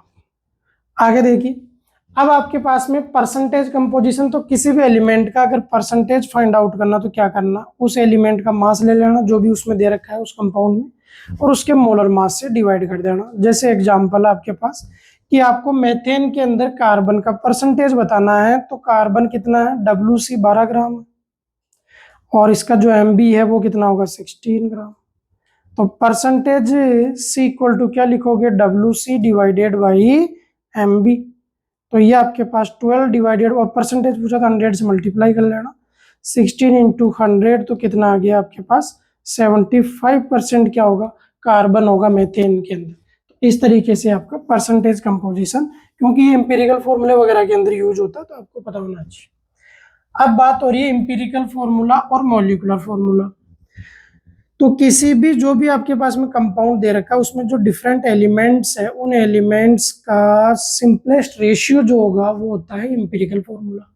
और अगर एग्जैक्ट नंबर आपने बता दिया, एग्जैक्ट नंबर अगर आपने बता दिया डिफरेंट एलिमेंट्स के, तो वो क्या हो जाएगा उसका मॉलिक्यूलर फॉर्मूला। जैसे एग्जांपल लेते हैं CH2, ये एम्पिरिकल फॉर्मूला है क्योंकि इसके अंदर 1 2 1 इससे सिंपल ये नहीं हो सकता। तो अब मैंने क्या करा C6H12O6, इसको मैंने बोला कि सर ये ग्लूकोज है, तो ग्लूकोज में आपको पता हो तो 6 कार्बन होते हैं, 12 हाइड्रोजन, 6 ऑक्सीजन होते हैं। लेकिन अगर इन नंबर को मैं सिंपल करूं तो मेरे पास यही रेशियो आएगा, तो ये इसका क्या हो गया, ये इसका एम्पिरिकल फॉर्मूला हो गया, और ये क्या हो गया इसका मॉलिक्यूलर फॉर्मूला हो गया। तो मॉलिक्यूलर फॉर्मूला एम्पिरिकल फॉर्मूला में क्या डिफरेंस है, तो मॉलिक्यूलर फॉर्मूला आपको एग्जैक्ट नंबर बताएगा डिफरेंट एलिमेंट्स का, और जो एम्पिरिकल फॉर्मूला होगा वो क्या बताएगा आपको सिंपलेस्ट रेशियो बताएगा जो भी एलिमेंट्स है उसका, उससे सिंपल नहीं होगा।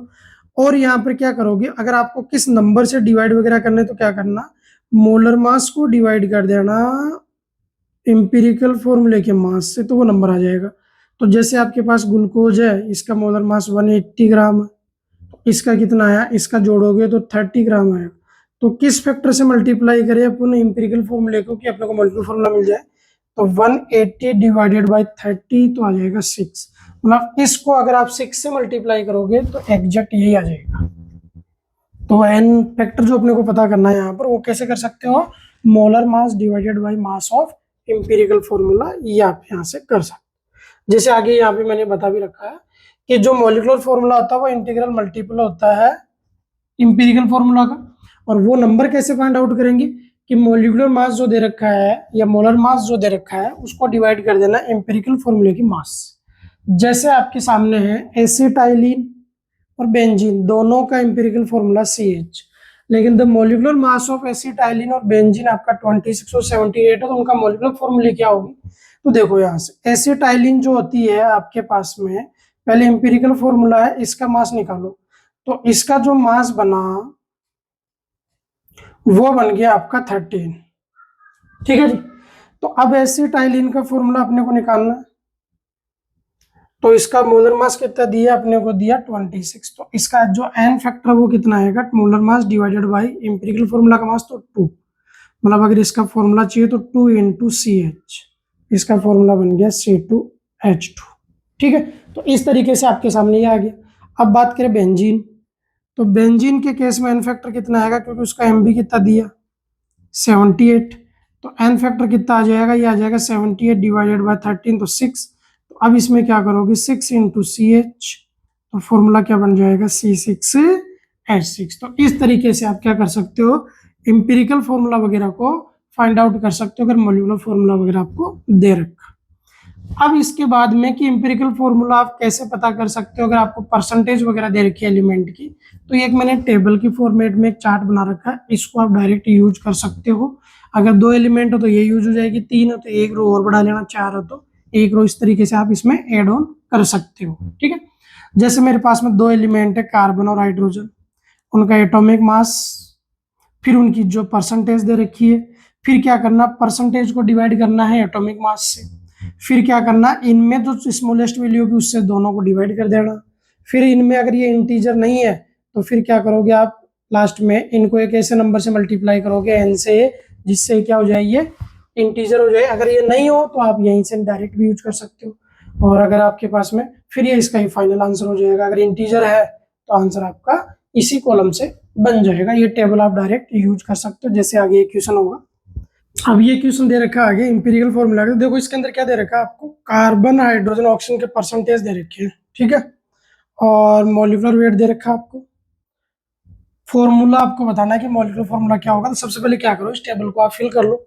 पहला एलिमेंट कार्बन है, फिर आपका हाइड्रोजन ऑक्सीजन, इसका जो परसेंटेज है वो आपको दे रखा है। एटॉमिक मास पहले लिख लो, 12 116, ये आपका 40.7, ये कितना 5.1, 54. अब इनको डिवाइड कर दो इनके एटॉमिक मास से, ये 12 है तो ये अप्रोक्स कितना आएगा, 3.4 आएगा। ठीक है, 3.39 आएगा, तो राउंड ऑफ कर लेते हैं अभी। फिर ये 5.1 को डिवाइड करोगे तो ये एजिटीज उतना ही आ जाएगा। फिर इसके बाद में 54.2 16 से डिवाइड करोगे तो ये भी अप्रोक्स कितना आएगा, 3.4। अब इन तीनों में सबसे छोटा कौन सा, 3.4, तो इससे डिवाइड कर लो। 3.4 डिवाइडेड 3.4 तो ये 1 आ जाएगा। 5.1 डिवाइडेड 3.4 तो ये अप्रोक्स 1.5 के आसपास आएगा। 3.4 डिवाइडेड 3.4 तो ये कितना आ जाएगा, 1 आ जाएगा। अब ये इंटीजर आया, तो अब आप ये देखोगे 1.5 को किस तरीके से आप कन्वर्ट कर सकते हो। तो इसको 2 से मल्टीप्लाई करो तो 3 में चला जाएगा। तो अगले वाले कॉलम में क्या करो, सभी को आप 2 से मल्टीप्लाई कर दो। ठीक है, तो ये कितना बन जाएगा 2, ये कितना बनेगा 3, ये कितना बनेगा 2। तो इंपीरिकल फॉर्मूला क्या हो गया, C2H3O2। अब इसका आप क्या निकाल लो, मास निकाल लो। इंपीरिकल फॉर्मूले का जो मास है वो बन जाएगा, कार्बन आपका 24, ये आपका 3 प्लस O2 कितना हो जाएगा, O2 हो गया आपके पास 32। अब 32 35 तो ये कितना हो जाएगा आपके पास में 59। एन फैक्टर मोलर मास कितना दे रखा है आपको, 118 डिवाइडेड 59, तो ये कितना हो गया, 2 आ जाएगा आपके पास। तो अब आपको मोलिकुलर फॉर्मूला अगर चाहिए तो आप क्या करो, इंपीरिकल फॉर्मूले को 2 से डिवाइड मल्टीप्लाई कर दो, सॉरी, C3H। अब इसको अगर आप मल्टीप्लाई करोगे तो क्या हो जाएगा, C4H6O4। जोड़ के भी देख लो एक बार कि इसका मोलर मास 118 आ रहा नहीं आ रहा। तो ये तो हो गया 48 प्लस ये आपका 6 प्लस ये कितना हो जाएगा 64। तो इन दोनों को जोड़ोगे ये कितने हो गए आपके पास, ये हो जाएंगे 54 और ये कितने हो जाएंगे, ये हो जाएंगे 118। ठीक है, तो सही है। तो इसका जवाब क्या होगा आपके पास, C4H6O4, ये इस क्वेश्चन का फाइनल आंसर होगा। तो टेबल के फॉर्मेट से भी आप क्या कर सकते हो, आसानी से क्वेश्चन सोल्व कर सकते हो। अब देखिए average molecular mass. Average molecular mass के अंदर दो केस है जी। अगर पहला केस है जिसमें मोल्स आपके क्या है, इक्वल है, इक्वल मोल्स दे रखे, तो ये फॉर्मूला करना है, मोलर मास को मल्टीप्लाई करना मोल से, टोटल मोल से डिवाइड कर देना। तो जैसे क्वेश्चन दे रखा है, calculate the average molecular mass of mixture of 1 mole H2 और 1 मोल CH4। तो इस केस में क्या करोगे आप, एम एवरेज कितना आएगा, मोल 1 हाइड्रोजन का और इसका molar mass 2 plus 1 into 16, total moles कितने हो गए 2, तो कितना हुआ 18 डिवाइडेड बाई 2, तो 9 आ जाएगा आपका एवरेज मॉलिक्यूलर मास इस मिक्सचर का। ठीक है, दूसरा केस देखो क्या है, दूसरे केस में मास इक्वल देगा आपको, क्या इक्वल देगा, मास। जब मास इक्वल देगा तो टोटल मास को डिवाइड कर देना एन टोटल से। ठीक है, वहां क्या कर रहे थे अपन, मोल जो दे रखे थे उनको मल्टीप्लाई कर रहे थे मोलर मास। जैसे calculate the average molecular mass mixture of W gram H2 W gram O2, मतलब मास सेम है, तो इसके जो मोल्स आएंगे W/2, इसके मोल्स कितने आएंगे W/32। ठीक है, तो अब यहां से क्या निकालोगे आप, एम एवरेज, तो W टोटल तो कितना हो गया 2W डिवाइडेड बाई मोल्स का सम कर लो इनका, इनका सम करोगे तो क्या हो जाएगा आपके पास में आ जाएगा 32 में 2, तो ये 16W प्लस ये आपके पास एक W डिवाइडेड 32, मतलब 17W डिवाइडेड बाई 32 यहाँ पे रखो, तो 17W और 32 कहाँ चला जाएगा आपके पास, ऊपर चला जाएगा, तो क्या जवाब होगा 64 डिवाइडेड बाई 17 आपका इसका फाइनल आंसर हो जाएगा क्वेश्चन नंबर क्वेश्चन नंबर क्या, केस सेकंड का। तो ये इस तरीके से मॉलिक्यूलर मास के अंदर दो फॉर्मेट चलेंगे, दोनों आपके सामने, आप यहाँ से इसको सही कर सकते हो, आइडेंटिफाई कर सकते हो कि आपको मोल्स इक्वल दे रखे हैं या फिर आपको मास इक्वल दे रखे हैं। ठीक है, आगे देखिए नेक्स्ट, अगला है अब स्टोइकियोमेट्री। तो स्टोइकियोमेट्री होगी क्या कि किस रिएक्शन में कितने मोल से, कितने मोल रिएक्टेंट से कितना मोल प्रोडक्ट बनेगा, या उनका जो मास का या मोल्स का या क्या जो रेशियो है, मतलब इसमें क्या होगी, क्वांटिटेटिव रिलेशनशिप के साथ में जो भी कैलकुलेशन होगी उसको क्या बोलते हैं, स्टोइकियोमेट्री। मतलब ऐसे कैलकुलेशन जो क्वांटिटेटिव जो रिलेशनशिप है, जैसे मास मास रिलेशनशिप हो गया, मोल मोल रिलेशनशिप हो गया, मास वॉल्यूम रिलेशनशिप हो गया, उसके ऊपर जो होगी उसको बोलते हैं स्टोइकियोमेट्री। स्टोकियन का मतलब क्या होता है, एलिमेंट, मेट्रोन का मतलब होता है मेजरमेंट या मेजर। ठीक है, अब इसमें जो डिफरेंट रिलेशन है जो यूज कर सकते हैं वो क्या क्या यूज कर सकते हैं, मोल मोल रिलेशनशिप यूज कर सकते हैं, मास मास रिलेशनशिप यूज कर सकते हैं, मास वॉल्यूम अगर गैस वगैरह आपके पास में, और वॉल्यूम वॉल्यूम रिलेशनशिप भी यहाँ से अपन यूज कर सकते हैं। तो ये टोटल 4 रिलेशनशिप है। अब देखिए वन बाय वन इन पे। अब इसमें एक छोटा सा है लिमिटिंग रिएजेंट, एक टॉपिक ये भी इसी के अंदर आएगा। लिमिटिंग रिएजेंट मतलब इसको बोलते हैं LR, वो रिएक्टेंट जो किसी भी रिएक्शन के अंदर सबसे पहले कंज्यूम हो जाए, उसके बाद में वो क्या करेगा, जितना प्रोडक्ट मतलब जो प्रोडक्ट बन रहा है उसके अमाउंट भी क्या कर देगा, वो फिक्स करेगा, क्योंकि वो सबसे पहले कंज्यूम हो गया। जैसे कंज्यूम होगा तो रिएक्शन क्या हो जाएगी आपकी, स्टॉप हो जाएगी। मतलब वो रिएक्टेंट जो कंज्यूम हो जाए फर्स्टली और लिमिट कर दे अमाउंट ऑफ प्रोडक्ट को कि कितना बनेगा नहीं बनेगा, उसको क्या बोलते हैं, उसको बोलते हैं लिमिटिंग रिएजेंट। ठीक है, और लिमिटिंग रिएजेंट लगाने के लिए 4 कंडीशंस नीचे दिए। सबसे पहले रिएक्शन आपकी क्या होनी चाहिए, बैलेंस होनी चाहिए। दूसरा, नंबर ऑफ रिएक्टेंट एक से ज्यादा होना चाहिए, क्योंकि रिलेटिव है, रिलेशन के लिए 2 या 2 से ज्यादा होनी चाहिए। लिमिटिंग रिएजेंट जो होगी उसकी स्टोइकियोमेट्री सबसे कम होगी, मतलब अमाउंट जो होनी चाहिए वो सबसे कम होनी चाहिए। फिर आपके पास में अगला आपके पास में कि जो रिएक्टेंट बचेगा उसको क्या बोलते हैं, एक्सेस रिएजेंट बोलते हैं, जो बचेगा। ठीक है, जो लार्ज अमाउंट के साथ होता है। तो अब देखो वन बाय वन, आपके पास में KClO3 को हीट करना है, मास दे रखा है, और कितने ग्राम KCl ऑक्सीजन बनेगा वो अपने को बताना। तो इसमें KClO3 का जब आप डिकम्पोजिशन 10th क्लास में भी पढ़ा होगा, KClO3 अगर इसको हीट दोगे तो आपको क्या मिलेंगे, 2 मोल KCl मिलेंगे, इसको बैलेंस कर लेना।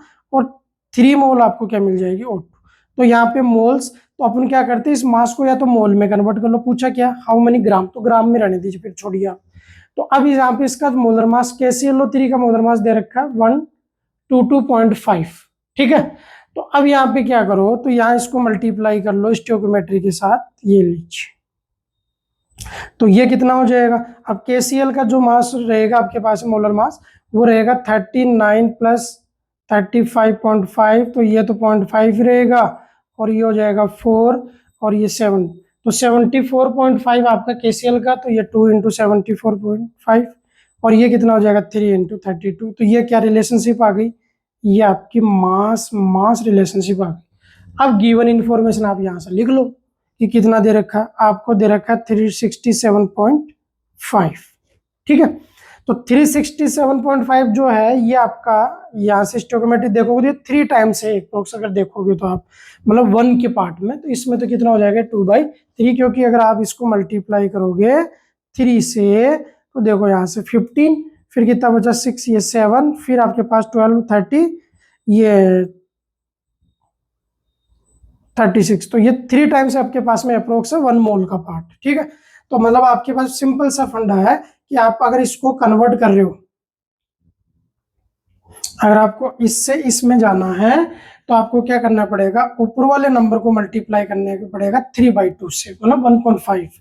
तो अब इनको भी क्या कर दो, उसी स्टोइकियोमेट्री से मल्टीप्लाई कर दो 3/2 से, तो इसका जवाब हो जाएगा 3 इंटू 7, ठीक है। इसको भी क्या करो, इसको भी मल्टीप्लाई कर दो उतनी स्टोइकियोमेट्री से, कितनी 3/2 से। इस तरीके से आपके पास में क्या हो जाएगा, इनका फाइनल आंसर हो जाएगा। आपको ज्यादा कैलकुलेशन करने की जरूरत नहीं है, इन दोनों में चेंज देखो कि आप इससे ये वैल्यू कैसे ला सकते हो, क्योंकि इसमें LR का कॉन्सेप्ट लगेगा नहीं, एक ही रिएक्टेंट, तो आप इसको 3/2 से मल्टीप्लाई करोगे तब जाके ये आएगा। तो जितनी स्टोइकियोमेट्री यहाँ चेंज करी उतनी आगे चेंज कर दो। इसको भी 3/2 से करोगे तो 2 से 2 कैंसिल आउट हो जाएगा, बचेगा इतना। इसमें आपके पास 3 इंटू 32, तो आपके पास में ये 9 इंटू 32 डिवाइडेड बाई 2, मतलब 16 इंटू 9 आपके पास में यहाँ पे आंसर हो जाएगा। तो ये आप कैलकुलेट कर सकते हो। अगला क्वेश्चन आपके पास में, calculate the amount of water produced by combustion of 16 gram of methane. तो कंबशन में देखो जी O2 जो होती है वो एक्सेस में होती है, तो मतलब ये कभी भी LR नहीं हो सकती, ये देख लेना ध्यान से, यहाँ कुछ लिखा नहीं है LR का, तो आपको ध्यान में रखना है। कंबशन रिएक्शन, कंबशन मतलब कंप्लीट कंबशन, जिसमें सफिशिएंट ऑक्सीजन होगी, पूरा रिएक्टेंट कंज्यूम हो जाएगा, तो आपके पास में ऑक्सीजन LR नहीं होगी, तो इसमें LR कौन है, LR आपका मेथेन, यही LR है। तो देखो यहाँ से CH4 plus O2 convert into CO2 plus 2H2, तो ये गैस, ये भी गैस, ये गैस और ये गैस, ठीक है। वास्ट गैसेस पूछो तो टेम्परेचर आपका हाई भी हो सकता है, ये 2 और बाकी सब बैलेंस है। अब ये 1 मोल है, और ये भी कितना मिल रहा है, ये 2 मोल मिल रहा है। स्टोइकियोमेट्री चेक कर लेते हैं जिसकी अपने से पूछा है, और LR भी यही होगा, ये मैंने यहाँ बता दिया, क्योंकि कंबशन का मतलब क्या होता है, ऑक्सीजन आपके पास एक्सेस के अंदर होगी, तो ये LR नहीं हो सकता। तो अब डायरेक्ट इसका रिलेशन देखो, तो 1 मोल, अब मास से तो ये 16 ग्राम में कन्वर्ट कर लो 1 मोल को, तो 16 से कितना मिला, ये 36 ग्राम मिला, ठीक है। तो ये सीधा सीधा जवाब हो गया, आपके पास कुछ करना ही नहीं, क्योंकि 1 मोल की जो इन्फॉर्मेशन वो दे रखी है, तो 36 ग्राम वाटर आपको मिल जाएगा जब आप 16 ग्राम मेथेन का कंबशन कराएंगे।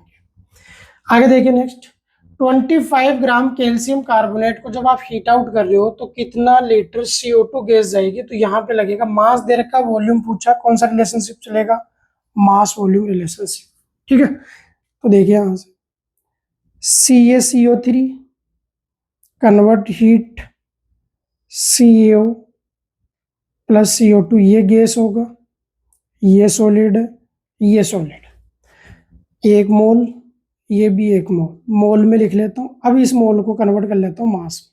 अब 1 मोल का मास कितना होगा 100 ग्राम, इसका कितना होगा 44 ग्राम। गिवन कितना, गिवन मेरे पास 25 है, तो 25 कैसे बन सकता है, जब मैं 1/4 करूँ। ये ध्यान रखिएगा, बहुत अच्छी ट्रिक है कि कितने का चेंज करने से ये आ जाएगा।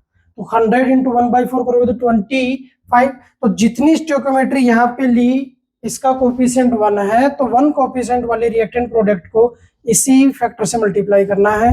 तो आप क्या करोगे, 44 को भी 1/4 से, क्योंकि दोनों की स्टोइकोमेट्रिक कोएफिशिएंट सेम है, तो 1/4 से करोगे तो कितनी हो जाएगी, 11 ग्राम। 11 ग्राम आपके पास में आ गई। तो यहाँ से मोल्स निकाल लो, तो मोल्स कितना हो जाएगा, 11 डिवाइडेड बाई 44, तो आपके पास 0.25 मोल्स मिल गए। और वॉल्यूम अगर पूछा है, वॉल्यूम आपसे पूछा है, तो आप क्या करोगे, यहाँ पे मोल इंटू 22.4, मोल कितना है 1/4 इंटू, तो ये आपके पास कितना मिल जाएगा, 5.6 लीटर आपको यहाँ से मिल जाएगा। या फिर आप डायरेक्ट यहाँ से भी कर सकते हो, वॉल्यूम अगर लेना है तो 44 ग्राम मतलब 1 मोल 22.4 लीटर, इसको आप 1 बाई फैक्टर से करो 1/4 से, तो कितना आएगा 5.6 लीटर। तो यहाँ पर भी डायरेक्ट जवाब आपको देखने को मिल सकता है। ये क्वेश्चन नंबर आपका 27। आगे देखिए, अगला क्वेश्चन है 3 मोल ऑफ Na2CO3 है, वो रिएक्ट कर रहा है 6 mole of HCl, find out the CO2 gas produced at STP। तो देखो यहां से इसके जो इक्वेशन है वो बनेगी Na2CO3 प्लस HCl, रिएक्ट किया, क्या मिला आपको 2 मोल NaCl प्लस आपको H2O मिलेगा, ठीक है। फिर और क्या मिल जाएगा, H2O के साथ में कार्बन दे रखा है तो CO2 मिलेगी।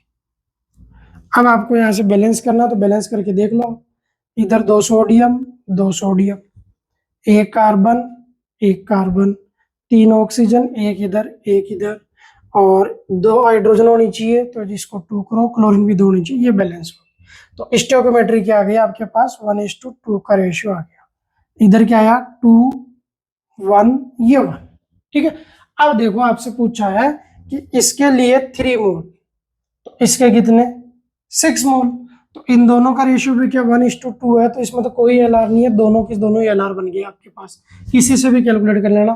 क्या पूछा, find out volume of CO2, तो अगर आपके 1 मोल किसी से भी करो, 1 मोल से 1 मोल CO2, तो 3 मोल से क्या मिलेगी आपको 3 मोल CO2, और वॉल्यूम अगर पूछा है तो 3 इंटू 1 मोल का वॉल्यूम 22, तो क्या जवाब हो जाएगा 67.2 लीटर, आपका फाइनल आंसर हो जाएगा क्वेश्चन नंबर 28 के लिए। इसमें दोनों ही एलआर है, क्योंकि स्टोइकोमेट्री चेक करो 1:2, तो आपने 3 लिया, 3 का डबल करोगे तो 6 मोल यहाँ पे दे रखा है, तो चाहे Na2CO3 से करो चाहे HCl से करो, दोनों ही एलआर की तरह काम करेंगे। अब देखते हैं नेक्स्ट क्वेश्चन है 29। ये आपका एनसीईआरटी से मैंने क्वेश्चन लिया, इसमें क्या दे रखा है आपको, इसमें दे रखा है कि 50 kg नाइट्रोजन है, 10 kg हाइड्रोजन है, दोनों को मिक्स कर दिया तो NH3 बनी। तो आपको अमाउंट बतानी है अमोनिया की, और साथ साथ में आपको आइडेंटिफाई करना है एलआर। एलआर भी क्या करना है आपको आइडेंटिफाई करना है कि इस रिएक्शन में एलआर कौन होगा। तो देखो यहाँ से सिंपल सा, सबसे पहले इक्वेशन की बात करते हैं, तो N2 + 3H2 convert into 2NH3, ये आपका मोलर रेशियो आ जाएगा। यहाँ पे ये 1 मोल है, ये 3 है, ये 2 है। तो क्या करो, जो गिवन डाटा है या तो मोल को कन्वर्ट कर लो मास के अंदर, या फिर इनको मोल में कर लो, तो इनको मोल में कर लेते हैं। तो नाइट्रोजन के जो मोल्स है वो कितने हो जाएंगे, 50 kg है, तो ग्राम में करना पड़ेगा अपने को, डिवाइडेड बाई 28, पहले 1 टाइम्स गया, फिर कितना बचा आपके पास 22 2 तो अप्रोक्सीमेट 7 टाइम्स जाएगा, फिर इसके बाद में फिर कितना बचेगा आपके पास में 8, ये 6, अप्रोक्साइड इसका 1786 ये मोल्स आएंगे। दूसरा देखिए यहाँ पर NH2, तो 10 kg मतलब 1000 डिवाइडेड बाई 2, तो ये आपके पास 5, तो ये कितना आ जाएगा 5000 इसके मोल्स आ गए। अब देखो यहाँ पर ये इसके मोल आ गए, ये इसके मोल आ गए। अब इसका रेशियो है आपके पास में हाइड्रोजन के साथ में 1:3, तो इसको 3 से मल्टीप्लाई करो। जब 3 से मल्टीप्लाई करोगे तो अगर हम जो मोल्स आ रहे हैं यहाँ पर वो इससे ज्यादा अगर आ गए तो एलआर ये बन जाएगा, और अगर 5000 से कम आया इसका प्रोडक्ट तो एलआर फिर कौन बन जाएगा आपका N2 बन जाएगा, ठीक है। तो देखो यहाँ से अगर इसको मल्टीप्लाई करोगे तो ये कितना बनेगा, 6 को मल्टीप्लाई करा 18, फिर आपका 24 25 फिर 2, फिर 21, फिर ये 23, फिर उसके बाद में आपका 3, तो ये आपके पास में 3 में जोड़ोगे तो ये आ गया वैल्यू। तो आपको जो रिक्वायर्ड है इसके कंप्लीट रिएक्शन के लिए इतने मोल्स है, कितने 5000। तो एल कौन हो गया, हाइड्रोजन, मतलब रिक्वायरमेंट से कम अवेलेबल है, ये एक्सेस में हो गया। तो अब आपका जो प्रोडक्ट बनेगा वो हाइड्रोजन के अकॉर्डिंग बनेगा। तो सिंपल से यहां से कैलकुलेशन कर लो कि 3 मोल जो H2 है वो कितने मोल दे रखी है, 2 मोल NH3। तो एक कितनी देगी, 2/3, ये आपका 5000, ये इसके मोल्स आ गए। W पूछा है तो 2/3 इंटू 5000 इंटू इसका मोलर मास 17। तो ये आपका फाइनल क्या हो जाएगा, इसका जवाब हो जाएगा क्वेश्चन नंबर 29 का। आगे देखिए, अगला क्वेश्चन भी LR का ही, A2B C दे रखा, मतलब 1:2 के रेशियो में। अमाउंट ऑफ प्रोडक्ट बतानी है जब 5 मोल तो क्या हो, A हो, और 8 मोल कौन है, B है। तो देखो यहां से A + 2B convert into C, यहां मोल जो स्टोइकियोमेट्री के हैं वो है ये, ठीक है। गिवन डाटा लिखो, गिवन दिए इसके 5 मोल्स, इसके कितने दिए हैं, इसके दिए 8, ये आपसे पूछा है। तो देखो जी, इस 5 को पकड़ो, इसको क्या करो, इन दोनों का रेशियो 1:2, तो इसको 2 से मल्टीप्लाई करो, 10 मोल आने। तो इसके 5 मोल को रिएक्ट करने के लिए 10 अवेलेबल होने चाहिए, लेकिन है कितने, रिक्वायरमेंट से कम। रिक्वायरमेंट से कम तो LR कौन जाएगा, B। अब LR पता चल गया तो प्रोडक्ट बना लो आप। तो 2 से कितना मिल रहा है, 1, तो 8 से कितना मिलेगा, 4। सीधा सा जवाब हो गया आपके पास में कि क्वेश्चन नंबर जो 30 है उसका जवाब हो जाएगा 4 मोल्स ऑफ प्रोडक्ट। नेक्स्ट देखिए, अब है इक्विवेलेंट मास। तो इक्विवेलेंट मास की डेफिनेशन सबसे पहले तो ऑक्सीजन के रेस्पेक्ट में कि 8 ग्राम से कितना मास रिप्लेस होगा, कितना कंबाइन करेगा हाइड्रोजन के 1 ग्राम या क्लोरीन के 35.5 ग्राम के साथ, जो भी मास कंबाइन करेगा सब्सटेंस का, ये रिप्लेस करेगा, वो क्या हो जाएगा आपका इक्विवेलेंट मास। इसका बेसिक फॉर्मूला हो गया मोलर मास को डिवाइड करना n फैक्टर से, और n फैक्टर जो है वो अलग अलग स्पीसीज के अलग अलग है। एलिमेंट है तो वैलेंसी होगा, और सोल्ट है तो जो भी चार्ज है, पॉजिटिव या नेगेटिव टोटल चार्ज है, उनमें से किसी एक का मैग्नीट्यूड ले लेना। एसिड है तो कितने H+ आपको मिल रहे हैं, बेस है तो कितने OH- आपके पास में है, और अगर ऑक्सीडाइजिंग रिड्यूसिंग एजेंट है तो पर मॉलिक्यूल कितने इलेक्ट्रॉन्स या ऑक्सीडेशन नंबर के अंदर कितना चेंज हो रहा है, वो क्या हो जाएगा, ऑक्सीडाइजिंग एजेंट या रिड्यूसिंग एजेंट का n फैक्टर। तो ये आपके पास में बेसिक है, ये नॉर्मलिटी में यूज होता है, और दूसरा आपके पास में लॉ ऑफ ग्राम इक्विवेलेंस में भी चलता है, तो ये आपको आना चाहिए।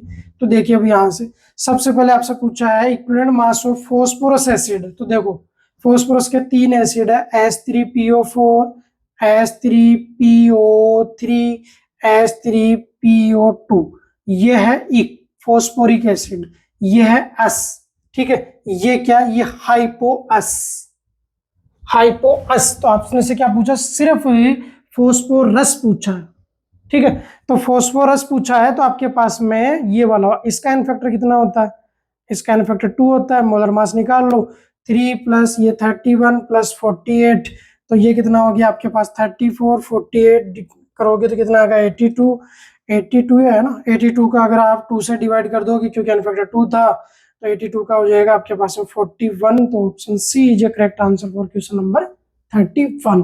तो ये ध्यान रखिएगा, एस मतलब फॉर, एस का मतलब हो गया H3PO3, इक का मतलब हो गया H3PO4, हाइपो एस का मतलब हो गया H3PO2, तो जिसका एन फैक्टर कितना होता है 1 होता है, ठीक है। इसके बाद में देखिए अगला बोरिक एसिड। बोरिक एसिड होता है H3BO3, ये आपका लुईस एसिड है, ध्यान रखिएगा। इसका एन फैक्टर कितना होता है 1 होता है। तो जो इसका मोलर मास होगा वही क्या बन जाएगा, इसका इक्विवेलेंट मास। तो क्वेश्चन नंबर 32 का जो जवाब हो जाएगा वो कितना हो जाएगा, डी, क्योंकि जोड़ के देख लेना ये आएगा 3 प्लस ये बोरोन आपके पास में 12 प्लस ये कितना हो जाएगा, नहीं 10.81 होगा, तो 11 प्लस ये हो गया 48, इनको जोड़ लीजिए तो कितना जवाब मिलेगा आपको 62। फाइनल आंसर हो जाएगा क्वेश्चन नंबर 32 के लिए, ठीक है। आगे देखिए MgCl2, ये सोल्ट है तो इसमें क्या करोगे आप, इसको ब्रेक कर लो, Mg+2 बैलेंस के साथ ही ध्यान रखिएगा। तो देखो -2 है टोटल, इधर देखोगे तो टोटल +2 है, दोनों का मोड ले लो, 2 आ रहा है। तो आप क्या करोगे, यहाँ पे इक्विवेलेंट मास क्या हो जाएगा, MgCl2 मतलब 71 प्लस आपके पास 24 मतलब 95 हो गया, बाई 2 कर दोगे, 95/2, तो ये कितना हो जाएगा, ये हो जाएगा आपके पास में 47 0.52 आपके पास होना चाहिए। तो ऑप्शन कोई सा मैच नहीं करा तो ये होगा आपके पास, इसको मॉडिफाई कर ले तो ऑप्शन बी क्या बन जाएगा, 47.5 ग्राम आपका जवाब हो जाएगा क्वेश्चन नंबर 30 के अंदर। ठीक है, आगे देखिए। आगे आपको इक्विवेलेंट मास बताना है, H2SO4 का रिएक्शन दे रखा है। तो ये देखिएगा, अगर फ्री स्टेट में पूछे तो कितने H+ है जो दे रहा है, उसकी मैक्सिमम कैपेसिटी, उसको एन फैक्टर मान लें। और अगर कोई केमिकल रिएक्शन दे रखी है तो उसमें देखना कि कितने यूज हुए, सिर्फ वो ही लेने, बाकी नहीं लेना। तो H2SO4 देखो यहाँ पर सिर्फ एक ही दे रहा है, एक H+ अभी भी इंटेक्ट है, तो इस वजह से यहाँ पे जो एन फैक्टर होगा वो क्या होगा, 1 होगा। और इसका मोलर मास कितना होता है, 98। तो 98 को 1 से डिवाइड करोगे तो 98 ही रह जाएगा। तो क्वेश्चन नंबर 34 का जो आंसर होगा वो कितना हो जाएगा, 98 ग्राम आपका आंसर रहेगा। अब आगे देखो, ये आपके पास एक रेडॉक्स रिएक्शन ले ली वहां पे, तो आप एन फैक्टर देख लो सीधा सीधा सा पर मॉलिक्यूल के हिसाब से। KMnO4 भी 1 है, ये भी 1 है आपके पास इधर। इसमें देखो कार्बन 2 है तो इधर 2 लेने पड़ेंगे, ये 2 करो आप। अब इसमें ये +7 में है, ये +2 में है, तो 1 पे कितने का चेंज आया, 5 का। तो इसका तो एन फैक्टर हो गया 5। तो इसका इक्विवेलेंट मास कितना हो जाएगा, ये हो जाएगा इसका जो भी मोलर मास, मतलब 158 ले डिवाइडेड बाई 5, ये आपके पास इसका जवाब होगा। अब इसमें 2 कार्बन का टोटल हो गया +6, यहाँ निकालोगे तो कितना होगा, +8। तो पर मोल कितने का चेंज आया, 2 का चेंज आया, तो इसका एन फैक्टर क्या हो जाएगा, इसका एन फैक्टर 2 हो गया, तो मोलर मास डिवाइडेड बाई 2 इसका इक्विवेलेंट मास हो जाएगा। तो इस तरीके से आप क्या कर सकते हो, रेडॉक्स में भी कर सकते हो। पर मॉलिक्यूल में जितने एलिमेंट्स हैं उन सब का टोटल लेना है, ध्यान रखिएगा। जितने रिएक्टेंट साइड एटम्स हैं उतने प्रोडक्ट साइड बैलेंस करोगे, फिर उधर भी टोटल कंसीडर करना है। अब इसके बाद में है कॉन्सेंट्रेशन। कॉन्सेंट्रेशन के अंदर क्या होगा कि 1 लीटर सॉल्यूशन या फिर आपके पास 1 kg सॉल्वेंट या 100 या जो भी वॉल्यूम आपके पास में मास दे रखा है, उसमें सोल्यूट का कितना मास, मोल या वॉल्यूम होता है, किसके रेस्पेक्ट में, वॉल्यूम और मास ऑफ सॉल्यूशन या सॉल्वेंट, उसी को क्या बोलते हैं, कंसंट्रेशन। कंसंट्रेशन के 2 पोर्शन है जी, group A group B. Group A जो वॉल्यूम और टेम्परेचर से इंडिपेंडेंट है, ग्रुप बी जो आपके पास में वॉल्यूम और टेम्परेचर पे डिपेंडेंट है। और ग्रुप बी वाला जो पोर्शन होता है, अगर टी बढ़ा तो ग्रुप बी की जो कॉन्सेंट्रेशन है वो क्या होगी, वो आपकी डिक्रीज हो जाएगी। तो ये ध्यान रखिएगा यहाँ पर कि इस तरीके से ये डिक्रीजमेंट होगा। अब इसके में आपके पास में 5 इधर दे रखिए, मास परसेंटेज हो गया, मोल फ्रैक्शन हो गया, पीपीएम हो गया, पीपीबी मतलब पार्ट पर बिलियन हो गया, मोलिलिटी हो गई। इसके अंदर आपके पास जो फॉर्मुलेटी है, इसको याद रखना कौन से ग्रुप में, बाकी ये नहीं पढ़ती क्योंकि आयनिक कंपाउंड्स के लिए पहले क्वेश्चन आता था, अब इससे क्वेश्चन नहीं आता। अब 1 बाय 1 का एक एग्जाम्पल और इसकी फॉर्मूला वगैरह।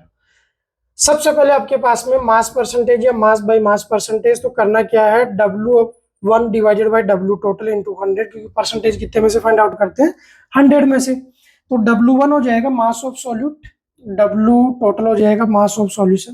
तो अब यहाँ से ये एग्जांपल दे रखा है, देखो यहाँ पे क्या दे रखा है कि 40 ग्राम जो NaOH है वो आपने डिजोल्व करा है 80 ग्राम वाटर में, तो यहाँ सोलवेंट दिया है, ये ध्यान रखिएगा। जबकि जो मास यूज करना है सॉल्यूशन का, तो W जो टोटल होगा वो कितना आएगा, सोल्यूट प्लस दिस, तो ये आ जाएगा 120 ग्राम। और W1 कितना दे रखा है, 40 ग्राम। तो W1 upon W total into 100, यही अपने को बताना है। तो 40 डिवाइडेड बाई 120 इंटू 100, ये कितने टाइम्स गया, 3 टाइम्स। तो ये कितना आ जाएगा, 33.3% आपका जवाब हो जाएगा इस क्वेश्चन का। ठीक है जी। आगे देखिए, आपके पास में मास फ्रैक्शन की जगह मोल फ्रैक्शन आएगा, मोल फ्रैक्शन। ठीक है, काई से रिप्रेजेंट करते हैं, खुद के मोल अपॉन टोटल मोल। ये क्या होता है, मोलर रेशियो होता है। और दूसरा क्या होता है, यूनिट लेस, इसकी कोई यूनिट नहीं होती। ठीक है, N1 क्या हो जाएगा, जिस भी कंपोनेंट का अगर आपको फाइंड आउट करने हैं मोल्स, यानी जैसे सोल्यूट का करना था सोल्यूट, तो moles of solute divided total moles of solution. जैसे आपके पास में दिया कि 40 ग्राम 162 ग्राम वाटर है, आपको क्या बताना, मोल फ्रैक्शन बताना, तो मोल्स कैलकुलेट करना, मास दे रखा है।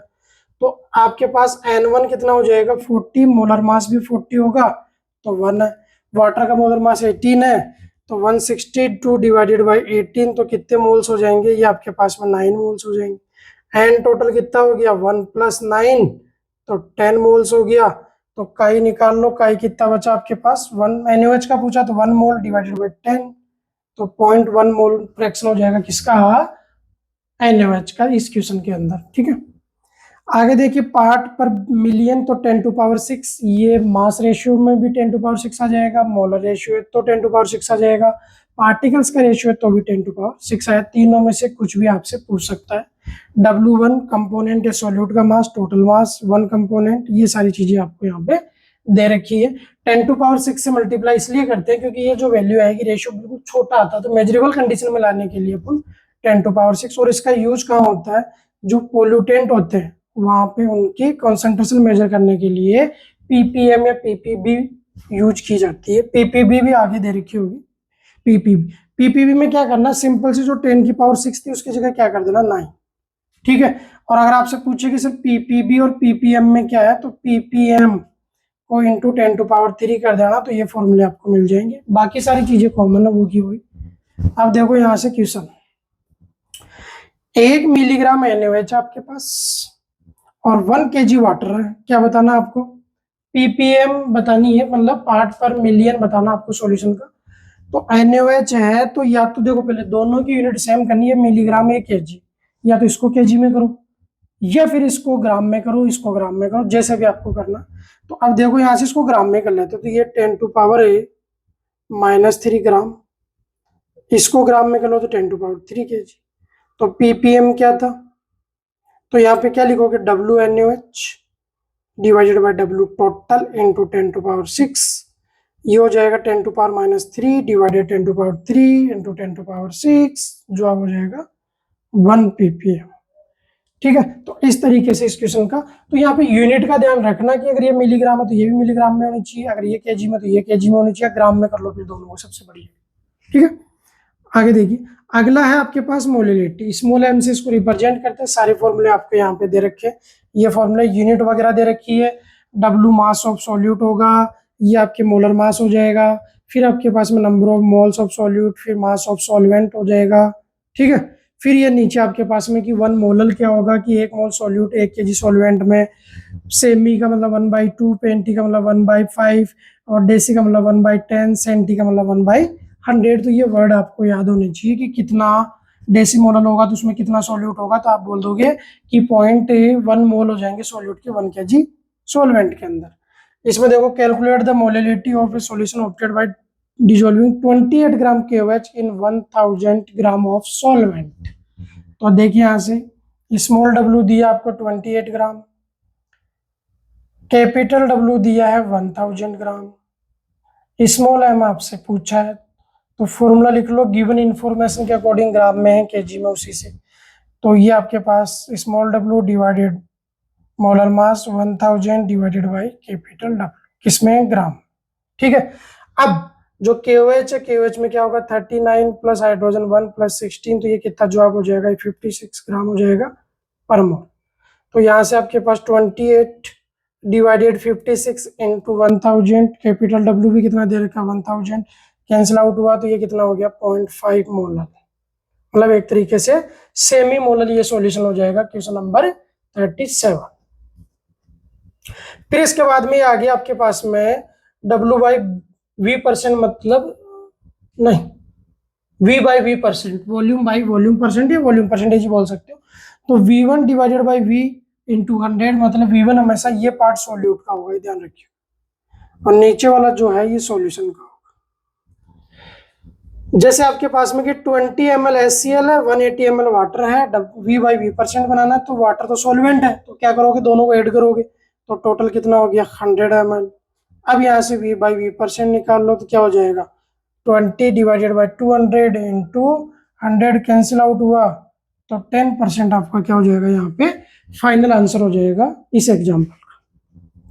अब आपके पास में W/V%, मतलब मास बाई वॉल्यूम परसेंटेज, ये जनरली कहाँ पे यूज होता है, जो मेडिसिन होती है ना जिनमें रेटिंग हो, आप जो क्या बोलते रहे कि कितनी mg की आपके पास में, कि 100 mg की है, 200 mg की जो टेबलेट वगैरह, तो वो इसी से W/V% से आपको देखने को मिलती है।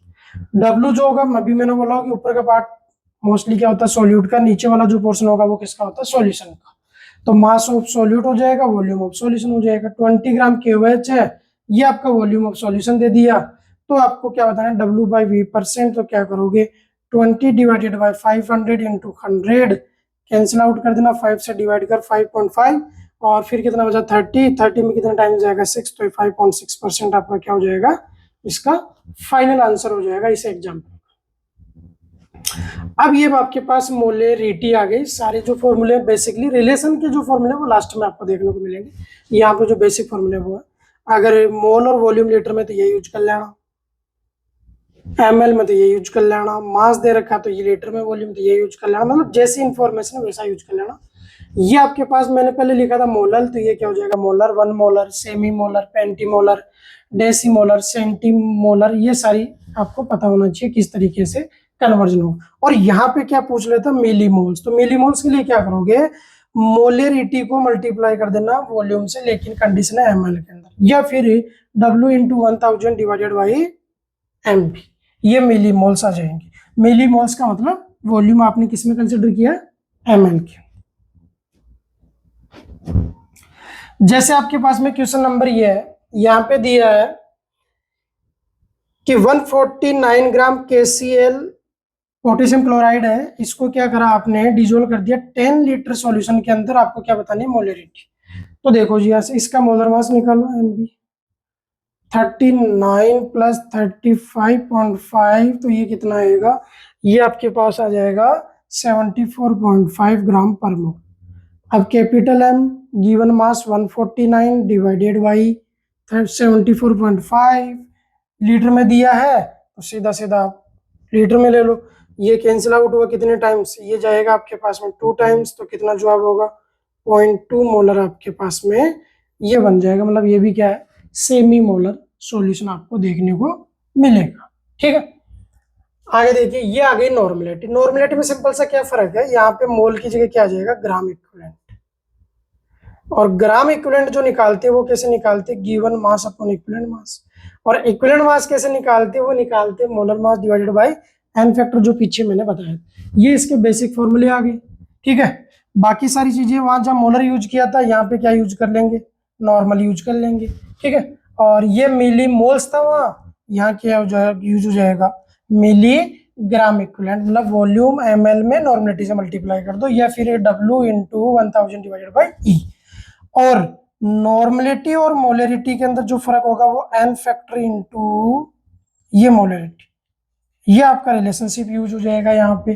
तो अगर आपको मिलीग्राम इक्विवेलेंट पता करने हैं तो आप इस तरीके से एन फैक्टर पता करके मिलीमोल्स में कन्वर्ट कर सकते हो, या वहां से आप फाइंड आउट कर सकते हो। देखिए, आपको नॉर्मलिटी बतानी है। यहाँ पर आपके पास में 2 सॉल्यूशन दे रखे हैं। सबसे पहले फर्स्ट, कैल्शियम हाइड्रोक्साइड का जो एन फैक्टर वो होगा 2, H2SO4 का भी 2। तो इक्विवेलेंट मास निकालते कैल्शियम हाइड्रोक्साइड का, तो इसमें 40 प्लस 34 डिवाइडेड बाई 2, क्योंकि OH का कितना होगा 7 और 2 है, तो क्या हो जाएगा 17 इंटू 2 तो 34। तो ये हो जाएगा आपके पास में 74 डिवाइडेड बाई 2, तो ये हो गया 37 ग्राम। अब यहाँ पर इसकी नॉर्मलिटी 7.4 डिवाइडेड 37 इंटू 1000 डिवाइडेड 500, ये कितने टाइम्स गया, 2 टाइम्स।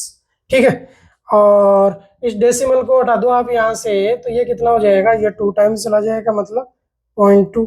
तो क्या जवाब हो गया आपके पास में 0.4 नॉर्मल या फिर ग्राम इक्विवेलेंट पर लीटर। दूसरे क्वेश्चन में देखो, इसमें आधा मोल दिया है, तो आप पहले क्या करो, ग्राम इक्विवेलेंट फाइंड आउट कर लो। तो वो क्या हो जाएगा, एन फैक्टर, तो 2 इंटू 0.5, तो 1 ग्राम इक्विवेलेंट आ गया। तो नॉर्मली इक्वल टू क्या हो गया, gram equivalent divided by volume ml में है, तो इंटू 1000। तो ये आपके पास 1 डिवाइडेड बाई और वॉल्यूम कितना 500 इंटू 1000, तो कितना आ जाएगा 2 ग्राम इक्विवेलेंट पर लीटर आपका इसका जवाब हो जाएगा। अब इसके बाद में है कंसंट्रेशन ऑफ द मिक्सचर, कि जब आपने कोई कंपोनेंट मिक्स कर दिया तो कंसंट्रेशन कैसे फाइंड आउट करोगे। इसमें भी 2 केस है। पहला केस कि जो कंपोनेंट्स है वो केमिकली क्या होने चाहिए, आइडेंटिकल, मतलब नॉन रिएक्टिव, वो आपस में रिएक्ट नहीं करने चाहिए। तो उस केस में क्या करेंगे, सभी की मोलरिटी को उनके वॉल्यूम से मल्टीप्लाई करके ऐड कर देंगे, फाइनल वॉल्यूम से डिवाइड कर देंगे। फाइनल वॉल्यूम का मतलब V1 plus V2 plus dash dash dash VH2। और VH2 की अगर कोई इंफॉर्मेशन नहीं है तो वहां क्या पुट करोगे आप, जीरो पुट करोगे, ये आपके पास में क्या हो जाएगी, फाइनल मोलरिटी हो जाएगी इस तरीके से। और ये है क्या, ये आपके पास में मोल्स या मिलीमोल्स है, एम वी, ठीक है, वॉल्यूम एमएल में है तो मिलीमोल्स हो जाएंगे। यहाँ पे आपको वॉल्यूम की जो यूनिट है वो चेंज करने की जरूरत नहीं है, क्योंकि ऊपर भी एमएल है तो नीचे भी एमएल से एमएल कैंसिल हो जाएगा, ऊपर लीटर नीचे लीटर तो भी कैंसिल हो जाएगा, ठीक है। तो इसमें देखिए दूसरा केस जो है वो क्या है कि जब केमिकली रिएक्टिव, जैसे एग्जांपल एसिड बेस के मिक्सचर, एसिड बेस के मिक्सचर में क्या होगा, वो आपस में रिएक्ट कर लेते हैं। तो जैसे आपके पास में MaVa minus MbVb divided by V final आपके पास में, तो ए तो किसको बता रहा है, एसिड को, बी किसको बता रहा है, बेस को, ये आपके पास में इनकी इंफॉर्मेशन हो गई। इस तरीके से आप कर सकते हो इसको। देखिए यहां से calculate the resultant molarity of following, तो इसमें देखो पहला तो ये डाइल्यूशन का केस है, तो डाइल्यूशन का केस है तो देखो इसमें क्या बनेगा, इसमें आपके पास V1 कितना है 200 ml, तो V2 कितना हो जाएगा 300 वाटर ऐड करा तो 200 प्लस 300 तो टोटल हो गया 500 ml। और M1 जो कितनी है वो 1 है, M2 अपने को पता करना है, तो सिंपल सा क्या लगाओगे M2V2 डिवाइडेड बाई M1V1, तो इसमें क्या कर लोगे आप M1V1 डिवाइडेड बाई V2, ये हो गई 1, ये 200 डिवाइडेड बाई 500 कैंसिल आउट हुआ तो 2/5, तो जो आप क्या हो जाएगा 0.4 मोलर सॉल्यूशन आपको यहाँ पे देखने को मिलेगा, ठीक है। दूसरे में देखो, दूसरे के अंदर ये दोनों ही पोर्शन एसिड है, मतलब एसिड एसिड से रिएक्शन तो करेगा नहीं, तो यहाँ पे ऐड कर सकते हैं।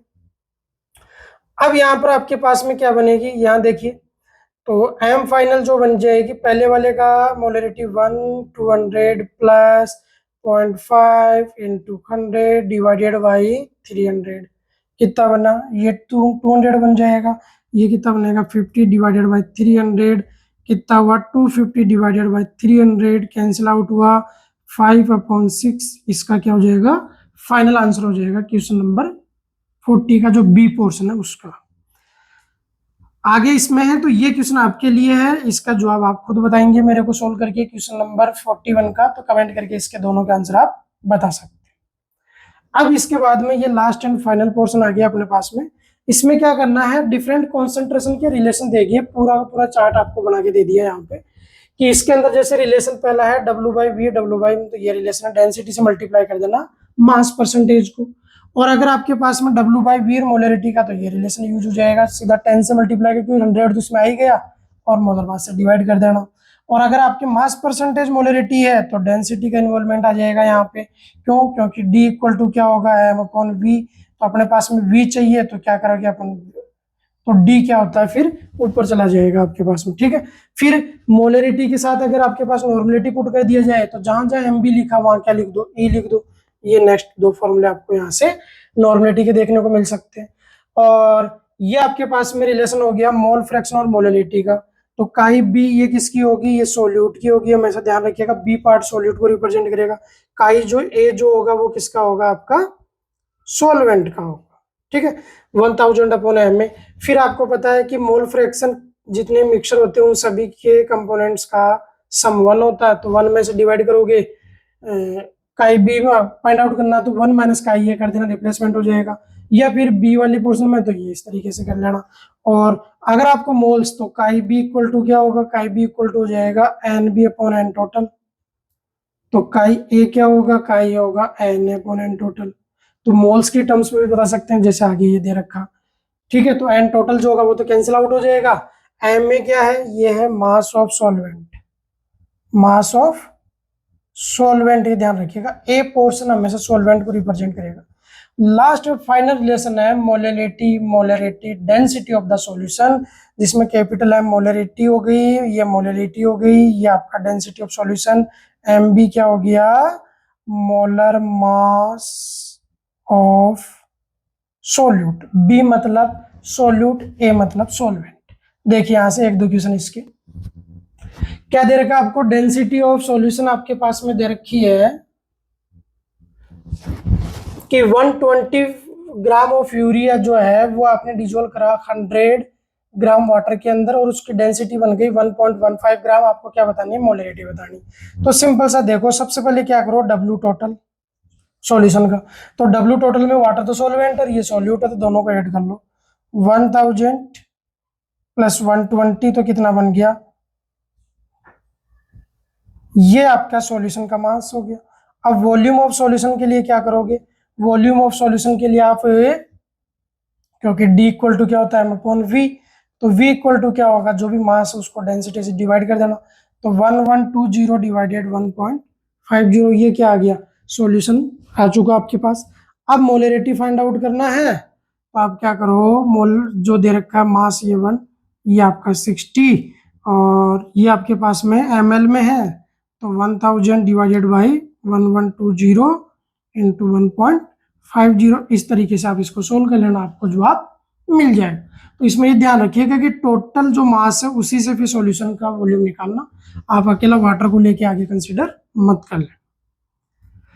नेक्स्ट क्वेश्चन, ये तो डायरेक्ट ही आपके पास है, मास परसेंटेज दे रखा है, मोलरिटी दे रखी है, डेंसिटी आपसे पूछी है, तो सिंपल सा क्या लगेगा यहाँ पर, ये आपके पास m equal to 10W/W% into D divided by m। Sulphuric acid है तो 98 होगा मोलर मास। ये कितना दिया 3.6, 10, ये कितना दिया 29, डेंसिटी अपने से पूछी है, ये 98। सोल्व कर लेना, आंसर आपके सामने आ जाएगा डेंसिटी सॉल्यूशन की। ठीक है, ये क्वेश्चन आपके पास में है, ये डेंसिटी दे दी, मोलरिटी पूछी है और मोलरिटी दे रखी है, तो आपको कैपिटल M दे दिया, डेंसिटी दे दिया और मोलरिटी पूछा। जो लास्ट वाला रिलेशन है कौन सा, m equal to 1000 into capital M divided 1000 density minus m into M, और एसिटिक एसिड है CH3COH, तो इसका जो MB है वो कितना यूज हो जाएगा, 24, तो एक हो गया, 28, 32 तो 60 ग्राम यहाँ से यूज कर लेना। तो ये क्वेश्चन भी आपका क्या हो जाएगा, रिलेशनशिप पे यूज हो जाएगा। इस तरीके से ये आपके पास में सम बेसिक कॉन्सेप्ट जो केमिस्ट्री का था, जो पहला चैप्टर मोल कॉन्सेप्ट था, उसके पूरे के पूरे आपके टॉपिक्स हो चुके हैं। अब जेईई मेंस एडवांस में जो एडिशनल टॉपिक होंगे वो आपको अलग से कब देखने को मिलेंगे, जब रेप्लिका इसकी वीडियो आएगी, रेप्लिका प्लस PYQ। नीट जो है, नीट के लिए भी आपके पास में क्या होगा, अलग से PYQ प्लस रेप्लिका क्वेश्चंस मिलेंगे, some basic concept of chemistry के। अगर ये प्रयास हमारा अच्छा लग रहा तो इस वीडियो को आगे से आगे शेयर करिए और कमेंट करके जरूर बताइए कि नेक्स्ट चैप्टर आपको एटॉमिक स्ट्रक्चर पढ़ना या पीरियोडिक टेबल या 12th का पोर्शन, उसी के अकॉर्डिंग कंसीडर कर लेंगे। बाकी मिलते हैं नए वीडियो में, आज के लिए इतना ही, थैंक यू।